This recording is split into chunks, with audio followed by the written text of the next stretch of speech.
يا صل وسلم دائما أبدا على حبيبك خير الخلق كلهم واعلموا أمة سيدنا ومولانا محمد اللهم صل وسلم وبارك عليه.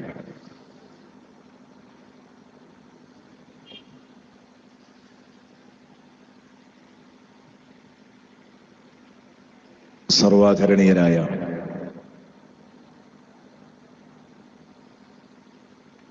ഉസ്താദുമാരെ, സഹോദരന്മാരെ, സഹോദരിമാരെ,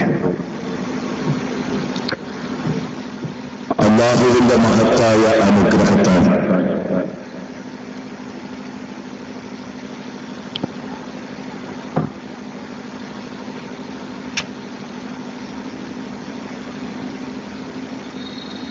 അറസിന്റെ തണൽ എന്ന വിഷയമാണ് 5 ദിവസം നമ്മളിവിടെ ചർച്ച ചെയ്യുന്നത്. അറസിന്റെ തണൽ അല്ലാഹു വിരിച്ചു കൊടുക്കുന്ന 7 മഹാഭാഗ്യവാന്മാരിൽ 1-ാം നമ്പർ മാത്രമാണ് ഇന്നലെ നമ്മളിവിടെ ചർച്ച ചെയ്തത്. അതായത്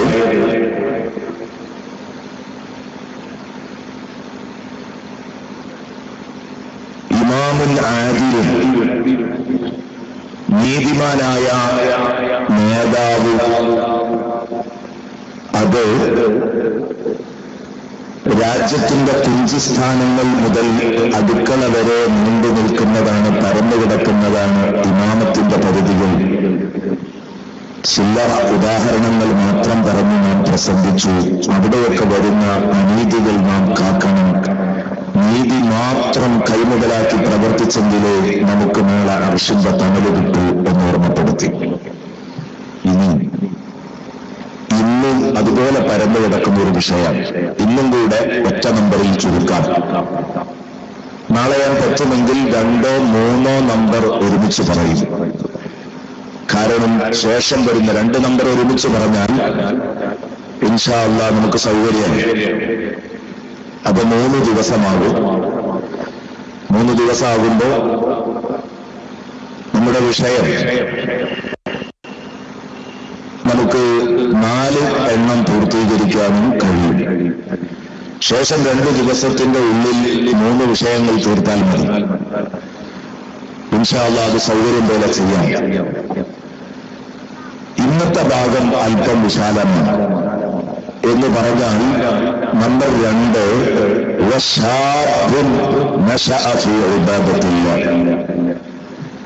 അർശിന്റെ തണല് കിട്ടുന്ന 2-ാമത്തെ വിഭാഗം യുവത്വം മുഴുവനും അല്ലാഹുവിനുള്ള ആരാധനയിലായി ചെലവഴിച്ച യുവാവും യുവതിയുമാണ്. യുവത്വം തുളുമ്പുന്ന വ്യക്തി, അവിടെ ആണും പെണ്ണൊക്കെ അതിൽ കിട്ടും.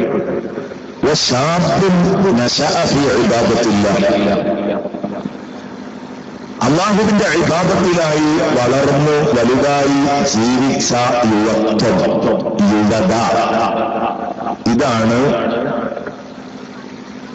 ഷാബുൻ നശഅ ഫീ ഇബാദത്തില്ല എന്നതുകൊണ്ട് ഉദ്ദേശിച്ചത്. എന്ന് പറഞ്ഞാൽ അയാളുടെ ജീവിതം മുഴുക്കെ പടച്ച റബ്ബിന്റെ പൊരുത്തത്തിലായിരിക്കണം, അല്ലാഹു റബ്ബുൽ ഇസ്സത്ത് ഇഷ്ടപ്പെടുന്ന വിധമായിരിക്കണം ആ മനുഷ്യൻ ജീവിക്കേണ്ടത് എന്നർത്ഥം. അയാളുടെ പൂർണ്ണ ജീവിതം പടച്ചവന്റെ പൊരുത്തത്തിലായിരിക്കണം. അപ്പോഴേ രക്ഷപ്പെടാൻ കഴിയുകയുള്ളൂ. എങ്ങനെയാണ് ഒരു മനുഷ്യന്റെ ജീവിതം ഇബാദത്തിലായി സമ്പൂർണമായി ചിട്ടപ്പെടുത്തിയെടുക്കാൻ കഴിയുക?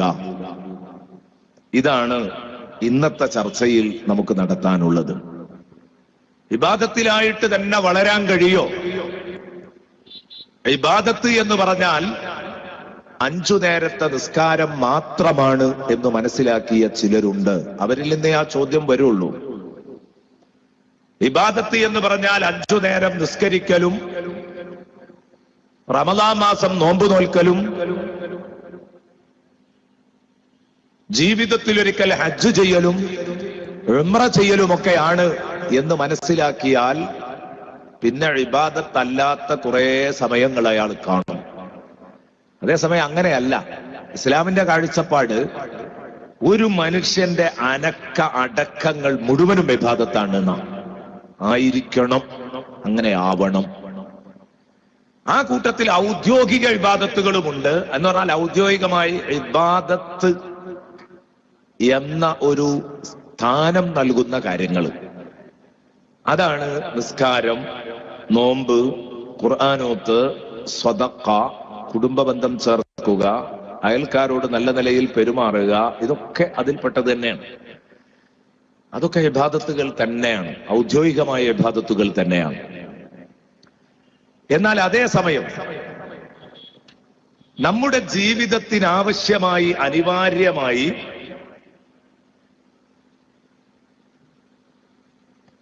അനിവാര്യമായിട്ട് എന്റെ പ്രിയപ്പെട്ട സഹോദരങ്ങളെ നാം ചെയ്തുകൊണ്ടിരിക്കുന്ന കുറെ സംഗതികളുണ്ട്. ഉദാഹരണം, ജോലിക്ക് പോകുന്നു, ജോലി എടുക്കുന്നു, കച്ചവടം ചെയ്യുന്നു, തോട്ടത്തിൽ പോകുന്നു, ഇങ്ങനെ തുടങ്ങിയ കാര്യങ്ങള് അതൊക്കെ ഇബാദത്തിന് വഴിയൊരുക്കുന്ന കാര്യങ്ങളാണ് എന്നതുകൊണ്ട് ഔദ്യോഗികമായി അതിനെ ഇബാദത്ത് എന്ന് വിളിക്കാറില്ലെങ്കിലും അത് ഇബാദത്തിന് കാരണമാകുന്നതുകൊണ്ട് അതും ഇബാദത്താണ്.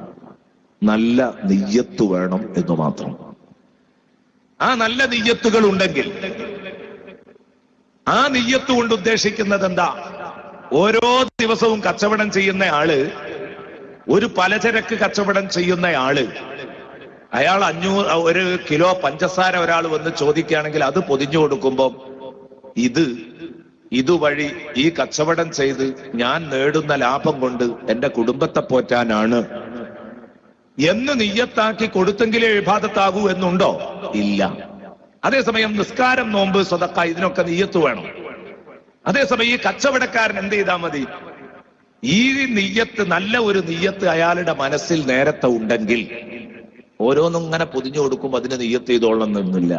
പണ്ഡിതന്മാർ പറയുന്നത് അവിടെ സ്വാരിഫില്ലാഞ്ഞാൽ മതി. സ്വാരിഫില്ലാഞ്ഞാൽ മതി എന്ന് പറഞ്ഞതിന്റെ അർത്ഥം ഇത് ഇബാദത്തല്ല, ഞാൻ ഈ ചെയ്യുന്നത് ഇബാദത്തല്ല എന്ന ഒരു ചിന്ത അയാളുടെ മനസ്സിലുണ്ടായാൽ മതി. ആണെന്നൊരിക്കൽ ഉണ്ടായിക്കഴിഞ്ഞാൽ പിന്നെ അതൊക്കെ ഇബാദത്തിന്റെ ലിസ്റ്റിലേക്ക് വരും. ഞാൻ പറഞ്ഞു വരുന്നത്, എന്റെ പ്രിയപ്പെട്ട സഹോദരങ്ങളെ, അടുക്കളപ്പണിയെടുക്കുന്ന പെണ്ണുങ്ങൾക്ക് കൂലി കിട്ടുന്നത് അവിടെയാണ്. പാത്രം കഴുകുന്നതിന് കൂലിയാണ്. ഭർത്താവിനും മക്കൾക്കും ഭക്ഷണം ഒരുക്കി കൊടുക്കുന്നതിന് കൂലിയാണ്. അതിനൊക്കെ വലിയ പ്രതിഫലമുണ്ട്. പക്ഷെ എന്ത് ചെയ്യണം? പ്രാഗി പറഞ്ഞുകൊണ്ടാകരുത്. ഇത് നേരം വെളുത്താൽ എനിക്ക് ഇത് വലിക്കണം, ഈ കുണ്ട വലിക്കണ പണി തന്നെ എവിടെ എന്ന് പറഞ്ഞുകൊണ്ടാണെങ്കിൽ പിന്നെ ആ ഇബാദത്തിന് കൂലി കിട്ടൂല. സന്തോഷത്തോടെ പടച്ചോന്റെ അടുത്ത് കൂലി കിട്ടണം എന്ന് കരുതിയിട്ടാ ചെയ്യുന്നതെങ്കിൽ തീർച്ചയായിട്ടും അതിനൊക്കെ കൂലി കിട്ടും. എല്ലാം ഏതാവട്ടെ, ഞാൻ പറഞ്ഞു വന്നത്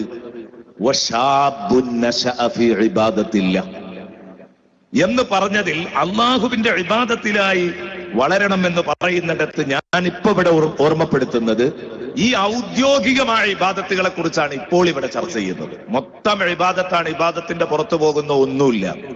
കല്യാണം കഴിക്കുന്നത് ഇബാദത്താണ്, മക്കളുണ്ടാകുന്നത് ഇബാദത്താണ്, പ്രിയപ്പെട്ട സുഹൃത്തുക്കളെ മക്കളെ പോറ്റുന്നത് ഇബാദത്താണ്, ജോലിക്ക് പോകുന്നത് ഇബാദത്താണ്, കച്ചവടം നടത്തുന്നത് ഇബാദത്താണ്, എല്ലാമുണ്ട്. പക്ഷേ നമ്മളിപ്പോ ഇവിടെ ചർച്ച ചെയ്യുന്നത് ഔദ്യോഗിക ലേബലിലുള്ള ഇബാദത്തിൽ എങ്ങനെയാണ് നമ്മൾ വളർന്നു വലുതാകുക. എല്ലാം കൂടെ ചർച്ച ചെയ്യാൻ സമയം കിട്ടൂല.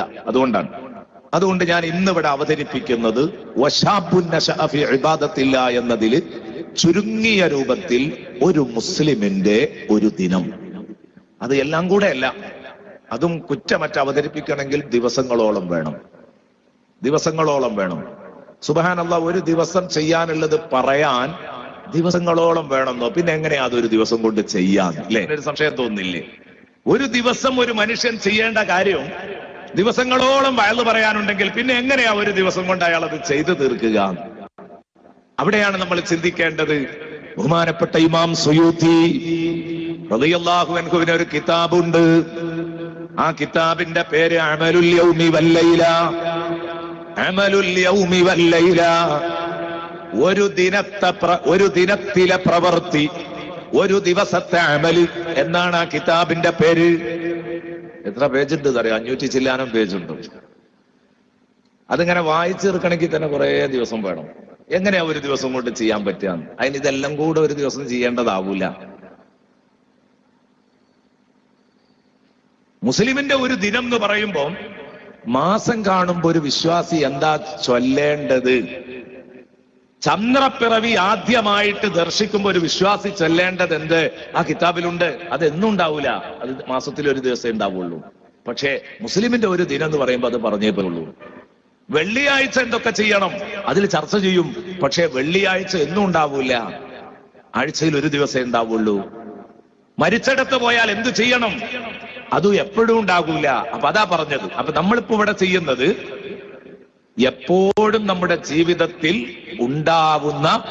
ഉണ്ടാവേണ്ട ഒരു മനുഷ്യൻ ശ്രദ്ധിക്കേണ്ട ഇന്ന കാര്യങ്ങളൊക്കെ ചെയ്താൽ അയാള് അറശിന്റെ തണലിൽ ഒരുമിച്ച് കൂടാൻ കഴിയും എന്ന് ഓർമ്മപ്പെടുത്താൻ പറ്റാവുന്ന വിധം ഏതാനും ചില കാര്യങ്ങൾ മാത്രം ഓർമ്മിപ്പിക്കുന്നു പ്രിയപ്പെട്ട കൂട്ടുകാരെ. എന്താണത്? എന്താണ്? ആദ്യമായി ഒരു ദിവസം നമ്മൾ ആരംഭിക്കുന്നത് എവിടെ നിന്നാ? അത് മുതൽ നമുക്ക് ആരംഭിക്കാം. ഒരു ദിവസം നമ്മൾ തുടങ്ങുന്നത് എവിടെന്നാ? ഒരു ദിവസം നമ്മൾ തുടങ്ങുന്നത് സുബഹി നിസ്കാരത്തോടു കൂടെയാണ്. സുബഹിയോടുകൂടെയാണ് ദിനം തുടങ്ങുന്നത്. സുബഹിയുടെ മുമ്പ് തന്നെ എഴുന്നേറ്റ് 2 റക്അത്ത് തഹജ്ജുദ് നിസ്കരിക്കാൻ പറ്റിയാൽ അൽഹംദുലില്ലാ, സന്തോഷം. പക്ഷെ എല്ലാവരും ചെയ്യണമെന്നില്ല. ചെയ്യണമെന്ന് കരുതിയാൽ എല്ലാവർക്കും സാധിക്കാവുന്ന കേസേ ഉള്ളൂ. പക്ഷെ ഞാനിപ്പോ തുടങ്ങുന്നത് ഞാൻ നിങ്ങളോട് പറഞ്ഞല്ലോ, ഒരു സാധാരണ വിശ്വാസിയെ സംബന്ധിച്ചിടത്തോളം ഒരു ദിവസവും വിട്ടുപോകരുതെന്ന് പറയാൻ പറ്റുന്ന കാര്യങ്ങളാണ് ഇപ്പൊ പറയുന്നത്. ഇപ്പൊ സുബഹി, ഫർളായ സുബഹി നിസ്കാരം രാവിലെ നിസ്കരിക്കാത്ത മനുഷ്യനെ പിന്നെ മാപ്പിളയായിട്ട് എണ്ണാൻ തന്നെ പറ്റൂലല്ലോ. അതുകൊണ്ട് അവിടെ വെച്ച് തുടങ്ങാം. സുബഹി നിസ്കരിച്ചിട്ട് വേണം ദിവസം തുടങ്ങാൻ. സുബഹി നിസ്കരിച്ചിട്ട് വേണം ഒരു ദിവസം ആരംഭിക്കാൻ. ബഹുമാനപ്പെട്ട സയ്യിദുനാ റസൂലുള്ളാഹി സ്വല്ലല്ലാഹു അലൈഹി വസല്ലം തങ്ങൾ പറയുന്നു, മൻ സ്വല്ല സുബ്ഹ ഫഹുവ ഫീ ദിമ്മത്തില്ലാഹ്. മൻ സ്വല്ല സുബ്ഹ ഫഹുവ ഫീ ദിമ്മത്തില്ലാഹ്. ഒരാൾ സുബഹി നിസ്കരിച്ചാൽ അവന്റെ ഉത്തരവാദിത്വം അല്ലാഹു ഏറ്റെടുത്തു. അതാണ് അതിന്റെ അർത്ഥം. സയ്യിദുനാ റസൂലുള്ളാഹി ഹബീബായ നബി തങ്ങൾ പറയാണ്, സുബഹി നിസ്കരിച്ചാൽ ഫഹുവ ഫീ ദിമ്മത്തില്ലാഹ്, അയാൾ അല്ലാഹുവിന്റെ ഉത്തരവാദിത്വത്തിലാകുന്നു. അതിന്റെ ആശയാണ് ഞാൻ നേരത്തെ പറഞ്ഞത്, അയാളെ അല്ലാഹു ഏറ്റെടുത്തു കഴിഞ്ഞു. ഇമാം ത്വബറാനി ഉദ്ധരിക്കുന്ന ഹദീസാണ്, മൻ സ്വല്ല സുബ്ഹ ഫഹുവ ഫീ ദിമ്മത്തില്ലാഹ്. അപ്പോൾ ഈ ഹദീസിനൊരു മറുധ്വനിയുണ്ട്. ഇപ്പോൾ ഞാൻ നിങ്ങൾക്ക് പറഞ്ഞു തന്നത് ഹദീസിന്റെ മന്തൂഖാണ് എന്ന് പറഞ്ഞാൽ അതിന്റെ സാരമാണ് പറഞ്ഞത്. ഇനി ഇതിനൊരു മഫ്ഹൂമുണ്ട്. മഫ്ഹൂം എന്ന് പറഞ്ഞാൽ മറുധ്വനി. ഈ ഹദീസിന് ഇനി ഒരു മറുധ്വനിയുണ്ട്. അതെന്താ? സുബഹി നിസ്കരിച്ചവനെ അള്ളാഹു ഏറ്റെടുത്തു എന്ന് പറയുമ്പോ നിസ്കരിക്കാത്തവനെ പടച്ചോൻ ഏറ്റെടുക്കൂല, അതാണ് അതിന്റെ അർത്ഥം. ഇതിന്റെ മറുധ്വനി അതാണ്. അതിൽ നിന്ന് മനസ്സിലായി വരുന്ന ഒരാശയം ഉസ്താദുമാർക്ക് അത് വേഗം തിരിയും. പറഞ്ഞ സാധാരണക്കാർക്ക് തിരിയാൻ വേണ്ടിയാണ് ഞാൻ മലയാളത്തിൽ പറഞ്ഞത്. ഈ ഹദീസ് നമ്മെ പഠിപ്പിക്കുന്നു, സുബഹി നിസ്കരിക്കാത്ത മനുഷ്യൻ, ആ മനുഷ്യന് അല്ലാഹു ഏറ്റെടുക്കുകയില്ല. സുബഹി വരെ തെണ്ടി നടക്കും. സുബഹിക്ക് വന്ന് ഉറങ്ങുന്ന ഒരു ജീവിയുണ്ട്. എല്ലാവർക്കും അറിയാലോ ആ ജീവിയുടെ പേരില്. സുബഹി വരെ തെണ്ടി നടക്കും, സുബഹിക്ക് വന്നിട്ട് ഉറങ്ങും. ഏതാ ജീവി എന്ന് നമുക്കൊക്കെ അറിയാം. തൊട്ട 7 വട്ടം കഴുകണം. നായയാണ്, പട്ടിയാണ്. അങ്ങനെ പറയുമ്പോ ഈ വാക്കിന്റെ അർത്ഥം എവിടെ എത്തി ചിന്തിക്കണം. ഇമാം ഗസാലി റളിയല്ലാഹു അൻഹു ചോദിക്കുന്നുണ്ട്, സുബഹി വരെ തെണ്ടി നടന്ന് ഉറക്കൊഴിച്ച് തെണ്ടി നടന്ന് സുബഹിക്ക് വന്ന് കിടന്നുറങ്ങുന്ന ഈ മൃഗത്തിന്റെ സ്വഭാവമായി പോകരുത് മനുഷ്യനുണ്ടാകുന്നത്. ഒരിക്കലും ഉണ്ടാവാൻ പാടില്ല. അതേസമയം സുബഹിയുടെ ബാങ്ക് കൊടുക്കുന്നതിന്റെ മുമ്പ് നേരം വെളുക്കുമ്പോഴേക്ക് ചാടി എഴുന്നേറ്റെന്റെ പ്രിയപ്പെട്ട സുഹൃത്തുക്കളെ, അള്ളാഹുവിനെ നമിക്കുന്ന പല മൃഗങ്ങളുമുണ്ട്. ആട് ഉദാഹരണത്തിന് എണ്ണിയിട്ടുണ്ട് മഹാന്മാർ. നമ്മളൊക്കെ എഴുന്നേൽക്കുമ്പോഴേക്ക് മൃഗങ്ങളൊക്കെ എഴുന്നേറ്റ് നിൽക്കുന്നുണ്ടാകും, അല്ലേ? അവര് റെഡിയായിരിക്കും. നമ്മളെപ്പോഴും എഴുന്നേറ്റിട്ടുണ്ടാവില്ല. ഇന്നൽ ഇൻസാന ലിറബ്ബിഹി ലകനൂദ്, ഇന്നൽ ഇൻസാന ലിറബ്ബിഹി ലകനൂദ്. എപ്പോഴോ എഴുന്നേറ്റ് തൊഴുത്തിൽ കാത്തിരിക്കുകയാണ് നിങ്ങൾ വളർത്തുന്ന പശു, നിങ്ങൾ വളർത്തുന്ന ആട്. നിങ്ങൾ രാവിലെ എഴുന്നേറ്റ് പുറത്തേക്ക് വരുമ്പോ നിങ്ങളെ കാണുമ്പോ ഒരു കരച്ചിലാണ്. മുതലാളിയെ കണ്ട സന്തോഷത്തിൽ സ്നേഹപ്രകടനം നടത്തുകയാണ്. ഈ നാൽക്കാലികൾക്ക്, നിങ്ങളുടെ പട്ടികൾക്ക് നിങ്ങളെ കാണുമ്പോൾ നന്ദി പ്രകടിപ്പിക്കണം എന്ന ഒരു ബോധമുണ്ടെങ്കിൽ ഈ മനുഷ്യനെ സംബന്ധിച്ചിടത്തോളം അവന്റെ ഉടമയോടവൻ നന്ദി കെട്ടവനാണ്. ഇന്നൽ ഇൻസാന ലിറബ്ബിഹി ലകനൂദ് والعاديات ضبحا فالموريات قدحا فالمغيرات صبحا فأثرن به نقعا فوسطن به جمعا إن الإنسان لربه لكنود.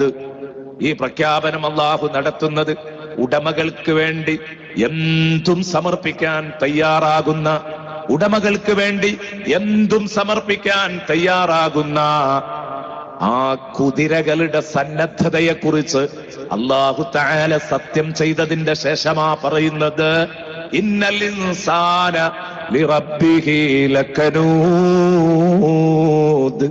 മനുഷ്യൻ അവന്റെ ഉടമയോട് നന്ദി കെട്ടവനാണ്. ഏത്? ഈ കുതിരകൾക്ക് ബോധമുണ്ട്. ഞങ്ങളെ കഴുകി വൃത്തിയാക്കുന്ന, ഞങ്ങൾക്ക് ഭക്ഷണം തരുന്ന, ഞങ്ങൾക്ക് വെള്ളം തരുന്ന, ഞങ്ങളെ സംരക്ഷിക്കുന്ന ഉടമകൾക്ക് വേണ്ടി ഞങ്ങൾ പെടാപാട് പെടണമെന്ന ഒരു ബോധം ഈ മിണ്ടാപ്രാണികളായ കുതിരകൾക്കുണ്ടെങ്കിൽ അല്ലാഹു തആല അഖ്ലു കൊടുത്ത, വിവേകം നൽകിയ മനുഷ്യൻ അവന്റെ ഉടമയോട് നന്ദി കാണിക്കാൻ മറന്നുപോകുന്നു. മനസ്സാ വാചാ കർമ്മണ നന്ദി കെട്ടവനാണ് അവൻ. ഇന്നൽ ഇൻസാന ലിറബ്ബിഹി ലകനൂദ്. ഇമാം റാസി റളിയല്ലാഹു അൻഹു ഈ സത്യവാചകങ്ങളെയും പ്രമേയത്തെയും തമ്മിൽ യോജിപ്പിച്ചത് അങ്ങനെയാണ്. എന്ത്? മിണ്ടാപ്രാണികളായ മൃഗം അതിന്റെ ഉടമയെ അനുസരിക്കുമ്പോ ബുദ്ധിയും വിവേകമുള്ള മനുഷ്യൻ അതിന്റെ ഉടമയോട് നന്ദികേട് കാണിക്കുന്നു. അതല്ലേ സത്യം? ഞാൻ കൂട്ടത്തിൽ ചോദിച്ചു മാത്രം, എന്റെ വിഷയത്തിലേക്ക് തന്നെ വരാം. നേരം വെളുക്കുന്നത് വരെ തെണ്ടി നടന്ന് വന്ന് ഉറങ്ങുന്ന പട്ടി. എന്റെ പ്രിയപ്പെട്ട സുഹൃത്തുക്കളെ, ഈ സ്വഭാവമായി പോകാൻ പാടില്ല മുഅ്മിനീങ്ങളുടെ സ്വഭാവം. മറിച്ച് മുഅ്മിനീങ്ങൾ നേരത്തെ ഉണരണം.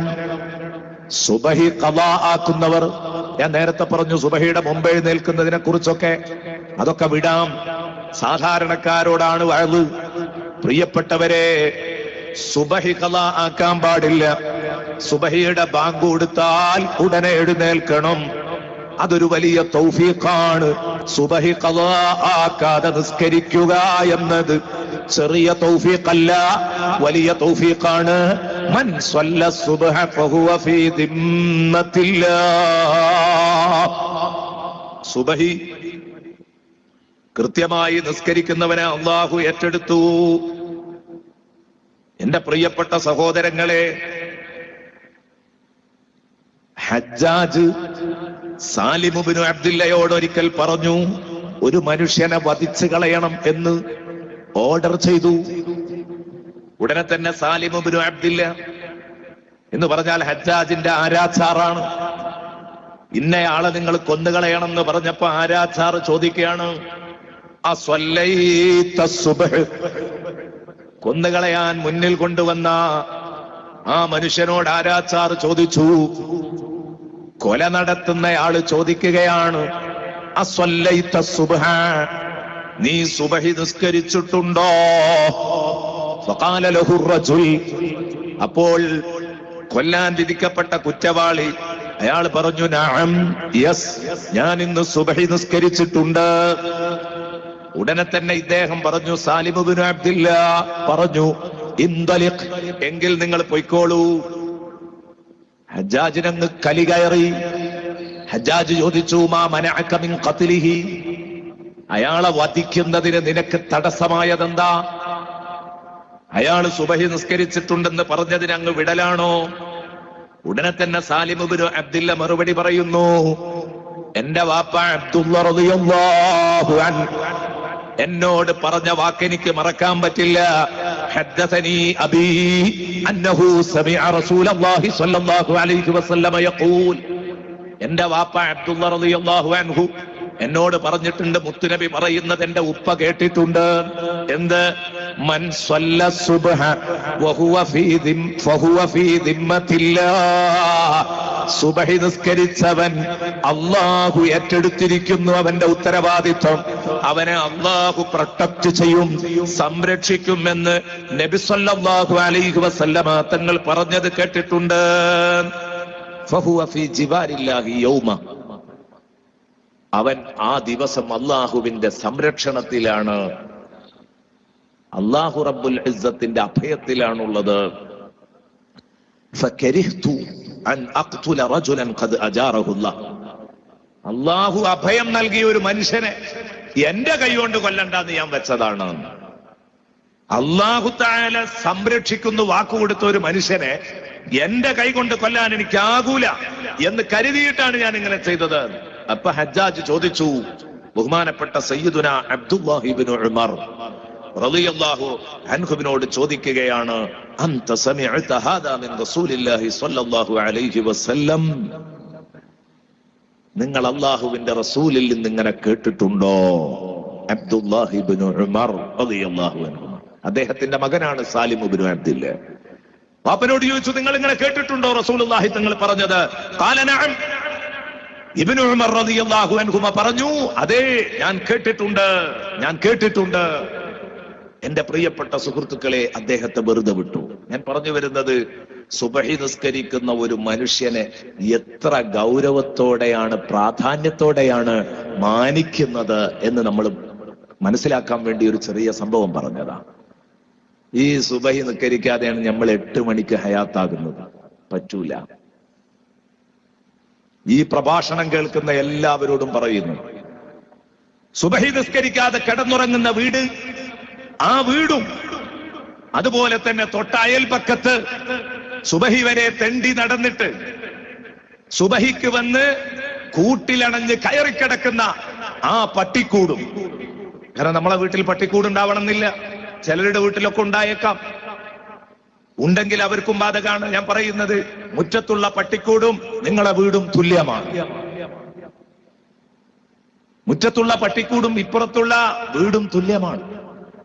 ആ കുടുംബനാഥനോട് ഞാൻ പറയുന്നു, പ്രിയപ്പെട്ട ഉപ്പാ, സുബഹിയുടെ 10 മിനിറ്റ് മുമ്പ് എഴുന്നേറ്റ് നിസ്കരിച്ച്, സുബഹി നിസ്കരിച്ച്, തഹജ്ജുദ് നിസ്കരിച്ച്, സുബഹിയുടെ സുന്നത്ത് നിസ്കരിച്ച്, സുബഹി നിസ്കരിച്ച് ഒരു ജുസ് ഖുർആൻ ഓതുന്നു.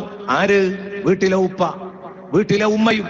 പക്ഷേ മക്കളൊക്കെ ഹയാത്താകുന്നത് 25ഉം 30ഉം ഒക്കെ വയസ്സുള്ള ആ വീട്ടിലെ മക്കളും മരുമക്കളും ഒക്കെ ഹയാത്താകുന്നത് 8 മണിക്കും 7 മണിക്കും സൂര്യൻ ഉദിച്ചിട്ടും ഒക്കെ ആണെങ്കിൽ, എന്റെ പ്രിയപ്പെട്ട സഹോദരങ്ങളോട്, എന്റെ സഹോദരിമാരോട് ഞാൻ പറയട്ടെ, ആ വീട് നിയന്ത്രിക്കുന്ന ആളോട് പ്രത്യേകമായി ഓർമ്മപ്പെടുത്തട്ടെ, ഗൃഹനാഥനോട്, നിങ്ങള് തീറ്റിപ്പോറ്റുന്നത് ആരെയാണെന്ന് നിങ്ങൾ ആലോചിക്കണം. ആർക്കാ നിങ്ങൾ ഭക്ഷണം കൊടുക്കുന്നത്? ആരെയാണ് നിങ്ങൾ തീറ്റിപ്പോറ്റുന്നത്? ഞാനത് പറയുമ്പോൾ നിങ്ങൾക്ക് കുറച്ച് ഗൗരവമായിട്ട് തോന്നിയേക്കാം, അല്ലേ? മുറ്റത്തുള്ള പട്ടിക്കൂട്ടിൽ ഭക്ഷണം കൊണ്ടുപോയി വെച്ചു കൊടുക്കുന്നു. മുറ്റത്തെ കൂട്ടിലുള്ള പട്ടിക്ക് കൂട്ടിൽ കൊണ്ടുപോയി ഭക്ഷണം കൊടുക്കുന്നു എങ്കിൽ വീട്ടിനകത്തുള്ള ഈ മനുഷ്യകോലങ്ങൾക്ക്, അവരെ എന്റെ പ്രിയപ്പെട്ട സുഹൃത്തുക്കളെ പട്ടിക്കുട്ടികൾ എന്ന് വിളിക്കാൻ എനിക്ക് ധൈര്യം പോരാ. അതുകൊണ്ടാണ് ഞാൻ പറയാതിരിക്കുന്നത്. സംഗതി അർത്ഥത്തിൽ അങ്ങനെയല്ലേ ഉള്ളത്? ഒരു തരം മനുഷ്യ പട്ടികളായി മാറുകയല്ലേ സുബഹി നിസ്കരിക്കാൻ കിടന്നുന്ന മനുഷ്യന്മാർ. മൂമിനായ മനുഷ്യനെ സംബന്ധിച്ചിടത്തോളം അയാൾ സുബഹി നിസ്കരിച്ചില്ലെങ്കിൽ അയാൾക്ക് ഒരർത്ഥവുമില്ല. എന്നുമല്ല, ഒരു 2 കൊല്ലെങ്കിലും കിതാബ് ഓതാൻ പോകാത്തോലെ ആരും ഉണ്ടാവില്ല. കുറച്ച് പ്രായമുള്ള ആളുകളുടെ കൂട്ടത്തിൽ അവരൊക്കെ പണ്ടേ പഠിച്ചു വെച്ചൊരു മസാല ഉണ്ട്. ഒരാളിങ്ങനെ യാത്ര പോകുമ്പോ അയാളുടെ കൂടെ ഒരു പട്ടിയുണ്ട്, താരിഖുസ്സലാത്തുണ്ട്, നിസ്കാരം ഉപേക്ഷിക്കുന്നയാൾ. കുറഞ്ഞ വെള്ളവും കയ്യിലുണ്ട്, ദാഹിച്ചു വലഞ്ഞു. പട്ടിക്ക് കൊടുത്താൽ ഇയാൾക്ക് കൊടുക്കാനുണ്ടാവൂല, ഇയാൾക്ക് കൊടുത്താൽ പട്ടിക്ക് കൊടുക്കാനും ഉണ്ടാവൂല. ഒരാൾക്ക് കൊടുക്കാനുള്ള വെള്ളമുണ്ട്, രണ്ടാൾക്കും നല്ലോണം ദാഹിക്കുന്നുണ്ട്, പട്ടിയും നാക്ക് നീട്ടുന്നുണ്ട്, ഇയാളും തൊണ്ട പറ്റിയിട്ടുണ്ട്. ആർക്കാ കൊടുക്കേണ്ടത്? നമുക്കൊക്കെ അറിയാലോ ഈ മസാല, അല്ലേ? പട്ടിക്ക് കൊടുക്കണം. പട്ടിക്ക് കൊടുക്കണം, കാരണം പട്ടിക്ക് തെക്ലീഫില്ലല്ലോ. ആ പട്ടിക്കാ കൊടുക്കേണ്ടത്. മതകീർത്തനകൾ പട്ടിയോട് ബന്ധിക്കുന്നില്ല. അതേസമയം പടച്ച റബ്ബിന്റെ നിയമങ്ങളെ ചവിട്ടി മതിച്ച് നിസ്കരിക്കാതെ നടക്കുന്ന ഇവന് കൊടുക്കാൻ പാടില്ല എന്ന് പറഞ്ഞാൽ, അതാ ഞാൻ പറഞ്ഞത്, നമ്മൾ ഒരുപാട് പട്ടിക്കൂടുകൾ പോറ്റുന്നവരും വളർത്തുന്നവരും പരിപാലിക്കുന്നവരുമാണ് എന്ന ഒരു മട്ടിലേക്ക് എന്റെ പ്രിയപ്പെട്ട സുഹൃത്തുക്കളെ നമ്മുടെ വീടുകൾ മാറരുത്. മുസ്ലിമിന്റെ വീടാവണം, മുസ്ലിമിന്റെ വീടാവണം. വീട്ടിലുള്ള മക്കളും മരുമക്കളും പേരമക്കളുമൊക്കെ നിസ്കരിച്ചോ, അവരോട് നിസ്കരിക്കണം എന്ന് പറയാനുള്ള ഒരു മനസ്സ് എന്റെ പ്രിയപ്പെട്ട കൂട്ടുകാരെ വരാത്ത കാലത്തോളം ഈ പറഞ്ഞ ഇബാദത്തില്ല എന്നതിൽ മുസ്ലിമിന്റെ ഒരു ദിനം നമ്മൾ ക്രമീകരിക്കുന്നിടത്ത് അതിന്റെ ഒന്നാം സ്റ്റെപ്പിൽ തന്നെ നമ്മൾ പരാജയപ്പെട്ടു പോകും. സുബഹി നിസ്കരിക്കാത്ത ഒരു ചെറുപ്പക്കാരും എന്റെ പ്രിയപ്പെട്ട സഹോദരങ്ങളെ ഈ വയലു കേൾവരുടെ കൂട്ടത്തിൽ ഉണ്ടാവാൻ പാടില്ല. സുബഹി നിസ്കരിക്കണം, അങ്ങനെ തുടങ്ങും. പിന്നെ ദുഹറും അസ്റും മഗ്രിബും ഇശാവും ഒക്കെ നിസ്കരിക്കണം. കാരണം ഫർള് നിസ്കരിക്കാത്ത മനുഷ്യനെ സംബന്ധിച്ചിടത്തോളം ഒരു സ്ഥാനമില്ല. ഓരോന്നിന്റെ സമയം വരുമ്പോൾ അതത് നിസ്കാരങ്ങൾ നിർവഹിക്കുക. നിസ്കാരത്തിനെ കുറിച്ചൊരു വയലു ഇനി പറയാൻ സമയം കിട്ടിക്കൊള്ളണമെന്നില്ല. അതുകൊണ്ടാണ് ഒരു ദിവസം തുടങ്ങുമ്പോൾ സുബഹിയിൽ നിന്ന് ഇങ്ങനെ അങ്ങോട്ട് തുടങ്ങിയതാണ്. ഇനി ദുഹറാകുമ്പോൾ ദുഹർ നിസ്കരിക്കണം, അസ്റാകുമ്പോൾ അസ്റ് നിസ്കരിക്കണം, മഗ്രിബാകുമ്പോൾ മഗ്രിബ് നിസ്കരിക്കണം, ഇശാ ആകുമ്പോൾ ഇശാ നിസ്കരിക്കണം. അതോടൊപ്പം തന്നെ ഈ അളന്നു മുറിച്ച ഫർളുകൾ മാത്രം നിർവഹിച്ചിട്ട് എന്റെ പ്രിയപ്പെട്ട സുഹൃത്തുക്കളെ നമുക്ക് അർശിന്റെ തണല് കിട്ടും എന്നാരും കരുതരുത്. എന്തേ? ഫർളല്ലേ ബാധ്യതയുള്ളൂ. ഓക്കെ, ഫർളേ ബാധ്യതയുള്ളൂ, ഞാൻ സമ്മതിക്കുന്നു, ഫർളേ ബാധ്യതയുള്ളൂ. സുന്നത്ത് നിസ്കരിക്കാത്തതിന്റെ പേരിൽ ഒരു മുസ്ലിമിനെ ചോദ്യം ചെയ്യപ്പെടൂല. എന്തുകൊണ്ട് നിസ്കരിച്ചില്ല? ഫർള് നിസ്കരിക്കാൻ ഞാൻ ചോദ്യമുണ്ട്, അതേ ബാധ്യതയുള്ളൂ. പക്ഷേ ഈ നിസ്കരിക്കുന്ന ഫർളുകളിലുള്ള പോരായ്മകളും ന്യൂനതകളും പരിഹരിക്കാനാണ് സുന്നത്ത് നിസ്കാരമെന്ന് ശഫീഉനാ റസൂലുള്ളാഹി ഇമാം തബറാനി ഉദ്ധരിക്കുന്ന ഒരു ഹദീസിൽ കാണാം. ഫർളുകളിലെ നുക്സാനുകൾ പരിഹരിക്കാനാണ് സുന്നത്ത് നിസ്കാരം. ഫർളുകളിലെ പോരായ്മകൾ പരിഹരിക്കാൻ, കമ്മി, ഫർളുകളിൽ വരുന്ന കമ്മി ബജറ്റ് അത് തീർക്കാനാണ് പ്രിയപ്പെട്ട സുഹൃത്തുക്കളെ സുന്നത്ത് നിസ്കാരം.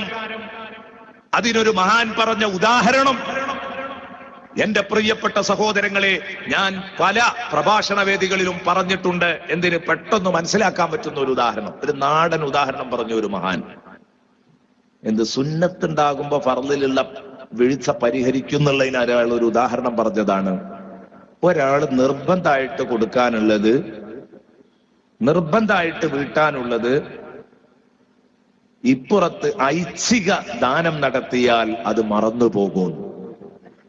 മനസ്സിലായില്ല? ഞാൻ ഒരാൾക്ക് 1,00,000 റുപ്യ കൊടുക്കാനുണ്ട്, ഞാൻ ഒരാൾക്ക് 1,00,000 റുപ്യ കൊടുക്കാനുണ്ട്. ഞാൻ 10 ഗഡുക്കളായിട്ടേ അത് തരുള്ളൂ. ആചാര്യ, എന്നെ കൊണ്ട് അങ്ങനെ കഴിയുള്ളൂ, ഞാൻ തരണ്ടിട്ടോ എന്ന് പറഞ്ഞു. 10 ഗഡുക്കളായിട്ട് 10,000 റുപ്യ ഞാൻ കൊടുത്തു. ഇതാണ് എന്റെ ഓർമ്മ. പക്ഷെ ഞാൻ 9 ഗഡുവേ കൊടുത്തിട്ടുള്ളൂ. എന്റെ വീക്ഷണത്തിൽ 10 ആയി എന്ന് വിചാരിച്ചു. ആചാര്യക്ക് കൃത്യമായിട്ട് അറിയാം 9 കിട്ടിയിട്ടുള്ളൂ. അല്ലെങ്കിൽ ഇനി ഞാൻ മനഃപൂർവ്വമാണ് 9 കൊടുത്തിട്ടുള്ളൂ, 10 കൊടുത്തിട്ടില്ല, 90,000 കൊടുത്തു. ആചാര്യ കുറെ സഹിച്ചു, ക്ഷമിച്ചു. ചോദിക്കാനാവൂല. നമ്മളെ കാണുമ്പോഴൊക്കെ ഹാജിയുടെ മനസ്സിൽ ഇങ്ങനെ ഓർമ്മ വരും. എന്ത്? ആ പഹയൻ അന്ന് എന്നോട് 1,00,000 മുഴുവനും ഞാൻ എണ്ണി അങ്ങ് കൊടുത്തിട്ട് 10,000ന്റെ 10 ഘട്ടം എടുത്ത് അങ്ങ് കൊടുത്തിട്ട് അവൻ തിരിച്ചു തന്നത് 90,000. തിരിച്ചു തന്നത് 90,000. കടം കൊടുത്ത ആൾക്ക് തിരിച്ചു കൊടുക്കുമ്പോ കൂടുതൽ കൊടുക്കൽ സുന്നത്തുണ്ട് എന്നാ, കണ്ടറിഞ്ഞു കൊടുക്കല്. അല്ലാതെ കടം കൊടുത്തയാളുടെ ഭാഗത്തുനിന്ന് ഷർത്താക്കിയാൽ പലിശയാകും. അപ്പൊ അതൊന്നും വേണ്ട. ആ ഉള്ളത് കൊടുക്കൽ എന്തായാലും ചെയ്യേണ്ടതാണല്ലോ, നിർബന്ധമാണല്ലോ. പക്ഷെ ഇയാൾ 90,000 കൊടുത്തിട്ടുള്ളൂ. ഇത് കിട്ടാത്തതിനുള്ള അമർഷ ആജിയുടെ മനസ്സിൽ ഇയാളെ കാണുമ്പോഴൊക്കെ ഉണ്ട്. പക്ഷെ ആചാര്യ മാന്യനായതുകൊണ്ട് അത് ചോദിക്കുന്നില്ല, അങ്ങനെ പോവാണ്. ഒരു ദിവസം ആചാര്യ ഇങ്ങനെ ചിന്തിച്ചു, സംഗതി 2-3 കൊല്ലം കഴിഞ്ഞു. ഇനിയിപ്പം ഇവനോട് ചോദിക്കാൻ ഞാൻ പറ്റില്ല. 2 പോക്ക് ഇവൻ ഗൾഫിൽ പോയി വന്നു, എന്നിട്ടും ഇപ്പൊ തരുന്നൊരു മട്ടില്ല. ഇനി ചോദിക്കാൻ തന്നെ വേണ്ടി വരും. മാനം കാത്തു നിന്നാ 10,000 നഷ്ടപ്പെടും. ആചാര്യക്ക് തോന്നി. ആചാര്യ ചോദിക്കണമെന്ന് തീരുമാനിച്ച് ഇങ്ങനെ നിൽക്കുക. അടുത്ത തവണ അവൻ വരട്ടെ ചോദിക്കണം. അടുത്ത തവണ അവൻ ഗൾഫിൽ നിന്ന് നാട്ടിലേക്ക് പോരുമ്പോ അവനിങ്ങനെ ചിന്തിക്കുകയാണ്, പഠിച്ചോനെ, അന്ന് ഞാൻ കുടുങ്ങിയ നേരത്ത് എനിക്കൊരു 1,00,000 രൂപ കടം തന്ന് പലിശയില്ലാതെ എന്നെ സഹായിച്ചത് ആചാര്യാണ്. ഞാനത് പല ഘട്ടങ്ങളിലായിട്ടാ കൊടുത്തത്. ഞാൻ നേരത്തെ പറഞ്ഞു, ഇയാൾ 9-10 ഘട്ടങ്ങളിലായിട്ട് കൊടുത്തു എന്ന് അയാളുടെ വിശ്വാസം. 9 ആയിട്ടുള്ളൂ. ആചാര്യയുടെ വീക്ഷണത്തിൽ പൂർത്തിയായിട്ടില്ല, ഇയാളുടെ വീക്ഷണത്തിൽ പൂർത്തിയായിട്ടുണ്ട്. പക്ഷെ ഇയാൾ ചിന്തിക്കുകയാണ്, ഞാനത് അങ്ങനെ അപ്പോഴിപ്പോഴും ഒക്കെ കൊടുത്തു തീർത്തു. എന്നെ അങ്ങനെ സഹായിച്ച ആചാര്യോട് ഞാനൊരു പ്രത്യുപകാരവും ചെയ്തിട്ടില്ല. അടുത്ത തവണ നാട്ടിലേക്ക് പോരുന്നതിന്റെ തലേ ദിവസം ഇയാൾ ഇങ്ങനെ ചിന്തിക്കുകയാണ്, ആജിയാർക്ക് എന്തെങ്കിലും ഒരു നല്ല സമ്മാനം എന്റെ വക കൊടുക്കണം. ഗൾഫിൽ വന്ന് എല്ലാ ഹൈറും ബർക്കത്തും ഉണ്ടാവാൻ കാരണം അന്ന് വിസക്ക് 1,00,000 രൂപ ആജിയാര് തന്നതുകൊണ്ടാ എന്ന് മനസ്സിലാക്കിയിട്ട് 50,000 രൂപ വില വരുന്ന ഒരു വലിയ അമൂല്യമായ ഒരു വസ്തു അയാൾ വാങ്ങിയിട്ട് വീട്ടിലേക്ക് വന്നു. പിറ്റേന്ന് രാവിലെ തന്നെ കാർ എടുത്ത് ആചാര്യ പുരേ പോയി. ആചാര്യ വിചാരിച്ചു എന്റെ 10,000 ആയിട്ട് വരികയാണ്, ചോദിക്കേണ്ടി വന്നിട്ടില്ല. ആചാര്യ മുമ്പിലാണ് കൊണ്ടുവച്ചു. ആചാര്യ, 50,000 ഉറുപ്പ്യ വില ഉള്ള ഒരു സാധനമാണ് ഞാൻ ആചാര്യക്ക് ഗിഫ്റ്റായിട്ട് സമ്മാനമായിട്ട് കൊണ്ടുവന്നതാണ്. ആചാര്യ ചോദിച്ചു, എന്തിനാ മോനെ അതൊക്കെ? അല്ല, എന്നെ ഒരു കാലത്ത് ആചാര്യ സഹായിച്ചതല്ലേ, അത് ഞാൻ അപ്പോഴിപ്പോഴും ഒക്കെ ആയിട്ട് തന്നു തീർക്കുക ചെയ്തത്. അപ്പൊ അതിന് എന്റെ വക ഒരു സമ്മാനം എന്ന നിലക്ക് ഞാൻ കൊണ്ടുവന്നതാണ്. അപ്പൊ ആചാര്യക്ക് വേണമെങ്കിൽ പറയാം, എന്ത് കുട്ടിയെ ഇടപാട് തീർന്നിട്ടില്ല കേട്ടോ, 10,000 കൂടെ ബാക്കിയുണ്ട്. പക്ഷെ ആചാര്യ ഒരു അല്പം ഉളുപ്പുള്ളവനാണെങ്കിൽ പിന്നെ പറയില്ല. കാരണം എന്താ, 50,000 സാധനം ഇപ്പുറത്ത് അയാൾക്ക് വെറുതെ കിട്ടിയിരിക്കുകയാണ്. അപ്പൊ ആചാര്യ ചിന്തിക്കും, ആ 10,000 നിന്ന് ലെസ് ചെയ്താലും 40,000 എനിക്ക് ലാഭമല്ലേ, അങ്ങനെ ചിന്തിക്കുള്ളൂ. ഇപ്പോഴും കടബാധ്യത ഇയാളെ സംബന്ധിച്ചിടത്തോളം ഇയാൾക്ക് 10,000 ഉണ്ട്. കാരണം ഇത് കൊടുത്ത് വെറുതെ കൊടുത്താ 10,000 ഉറുപ്പിക ഇയാൾ കടക്കാരനാണ്. പക്ഷെ മാന്യനായ ആജി ഈ കടം ഇയാളോട് അന്വേഷിക്കുകയില്ല, ചോദിക്കുകയില്ല. ഒരല്പം മാന്യതയുണ്ടെങ്കിൽ, അതുകൊണ്ട് ഫർളായ ബാധ്യതകളിൽ എന്തെങ്കിലും കുറവുണ്ടെങ്കിൽ ഇപ്പുറത്ത് പറയാത്ത കുറെ സുന്നത്തുകൾ കാണുമ്പോ മാന്യനായ ഹാജി വിടുമെങ്കിൽ അക്രമുൽ അക്രമീനായ റബ്ബ് എപ്പോഴോ വിടുന്നു. ഇതാണ് പണ്ഡിതന്മാർ ഇതിന് വ്യാഖ്യാനം കൊടുത്തത്. കാരണം റബ്ബ് അതിമാന്യനാണ്, അക്രമുൽ അക്രമീനാണ്.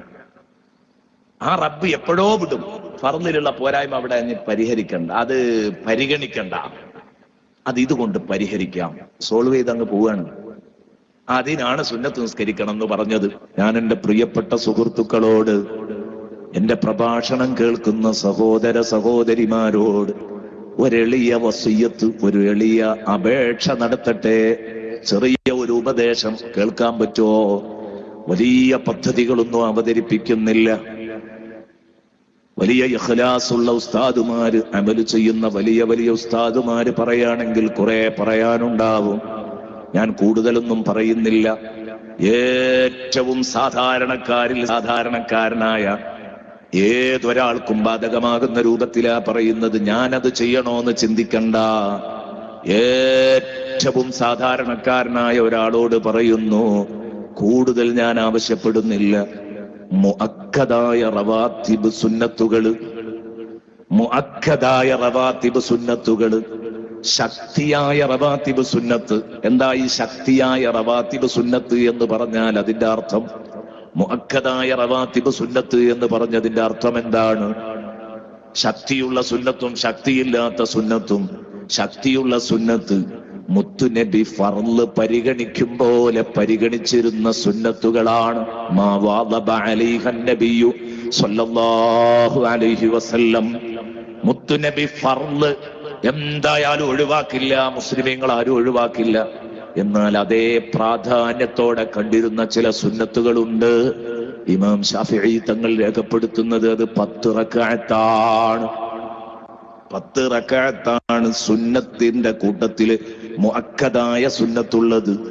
ഈ പ്രഭാഷണം കേൾക്കുന്ന ആണിനോടും പെണ്ണിനോടും ചെറിയവരോടും വലിയവരോടും എല്ലാവരോടും പറയുകയാണ്, അത് നിസ്കരിക്കാത്തവർ നിസ്കരിക്കണം, നിസ്കരിക്കുന്നവർ തുടരണം. എന്നാൽ ഈ ശക്തിയായ സുന്നത്ത് ഞാൻ എണ്ണുമ്പോ ഇതല്ലാത്തത് ചെയ്യുന്നവരുണ്ടാകും, അവരത് കുറച്ച് കളയണ്ട, അത് നിങ്ങൾ തുടർന്നോളൂ. ഇവിടെ പറയുന്നത് തീരെ ഈ പണിയിലേക്ക് തിരിഞ്ഞു നോക്കാത്തവർക്ക് വേണ്ടിയാ പറയുന്നത്. ചെയ്യുന്നതൊന്നും ചുരുക്കണ്ട, അതേ സമയം ഇത് നിങ്ങൾ ചെയ്തേ പറ്റൂ. ശക്തിയായ 10 റക്അത്ത് സുന്നത്ത് നഷ്ടപ്പെടുത്തരുത്. ഏതാണത്? ളുഹറിന്റെ മുമ്പ് 2, ളുഹറിന്റെ മുമ്പ് 2, ളുഹറിന്റെ ശേഷം 2, മഗ്രിബിന്റെ ശേഷം 2, ഇശാഇന്റെ ശേഷം 2, സുബഹിയുടെ മുമ്പ് 2. ഇതാണ് 10 റക്അത്ത്. 5 നിസ്കാരങ്ങളാണ്. സുബഹിയുടെ ളുഹറിന്റെ മുമ്പും ശേഷവും ഈ 2 റക്അത്തുകൾ.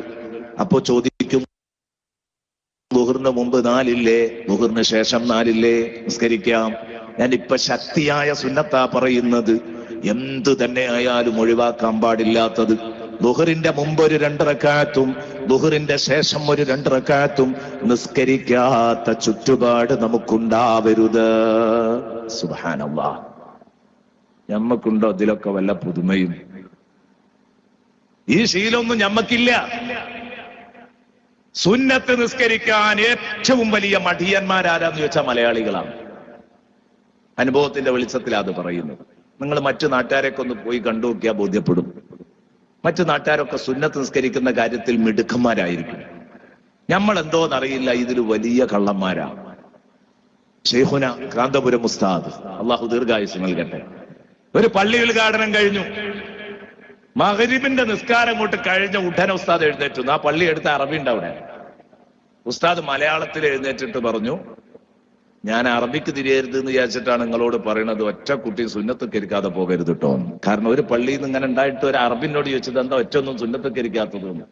കാരണം ഈ പണി നമുക്ക് പലപ്പോഴും സാധാരണക്കാർക്ക് അറിയില്ല. 4 മൂല്യന്മാരിങ്ങനെ നിസ്കരിക്കുക എന്നല്ലാതെ കുറച്ച് ബോധമുള്ള സാധാരണക്കാരും അല്ലാത്തൊരു ഈ പണി കഴിഞ്ഞാൽ ചാടി. അപ്പൊ ചോദിച്ചു, ഇയാൾ മലയാളത്തിൽ ഉസ്താദ് പറഞ്ഞതാണ്, ഇയാൾക്ക് മനസ്സിലാകരുന്ന് എഴുതിയിട്ടാ മലയാളത്തിൽ പറഞ്ഞത്. അപ്പൊ എല്ലാവരും സുന്നത്ത് നിസ്കരിച്ച് നല്ല സന്തോഷമായി. നമ്മളുടെ ഒരു അവസ്ഥയാണിത്.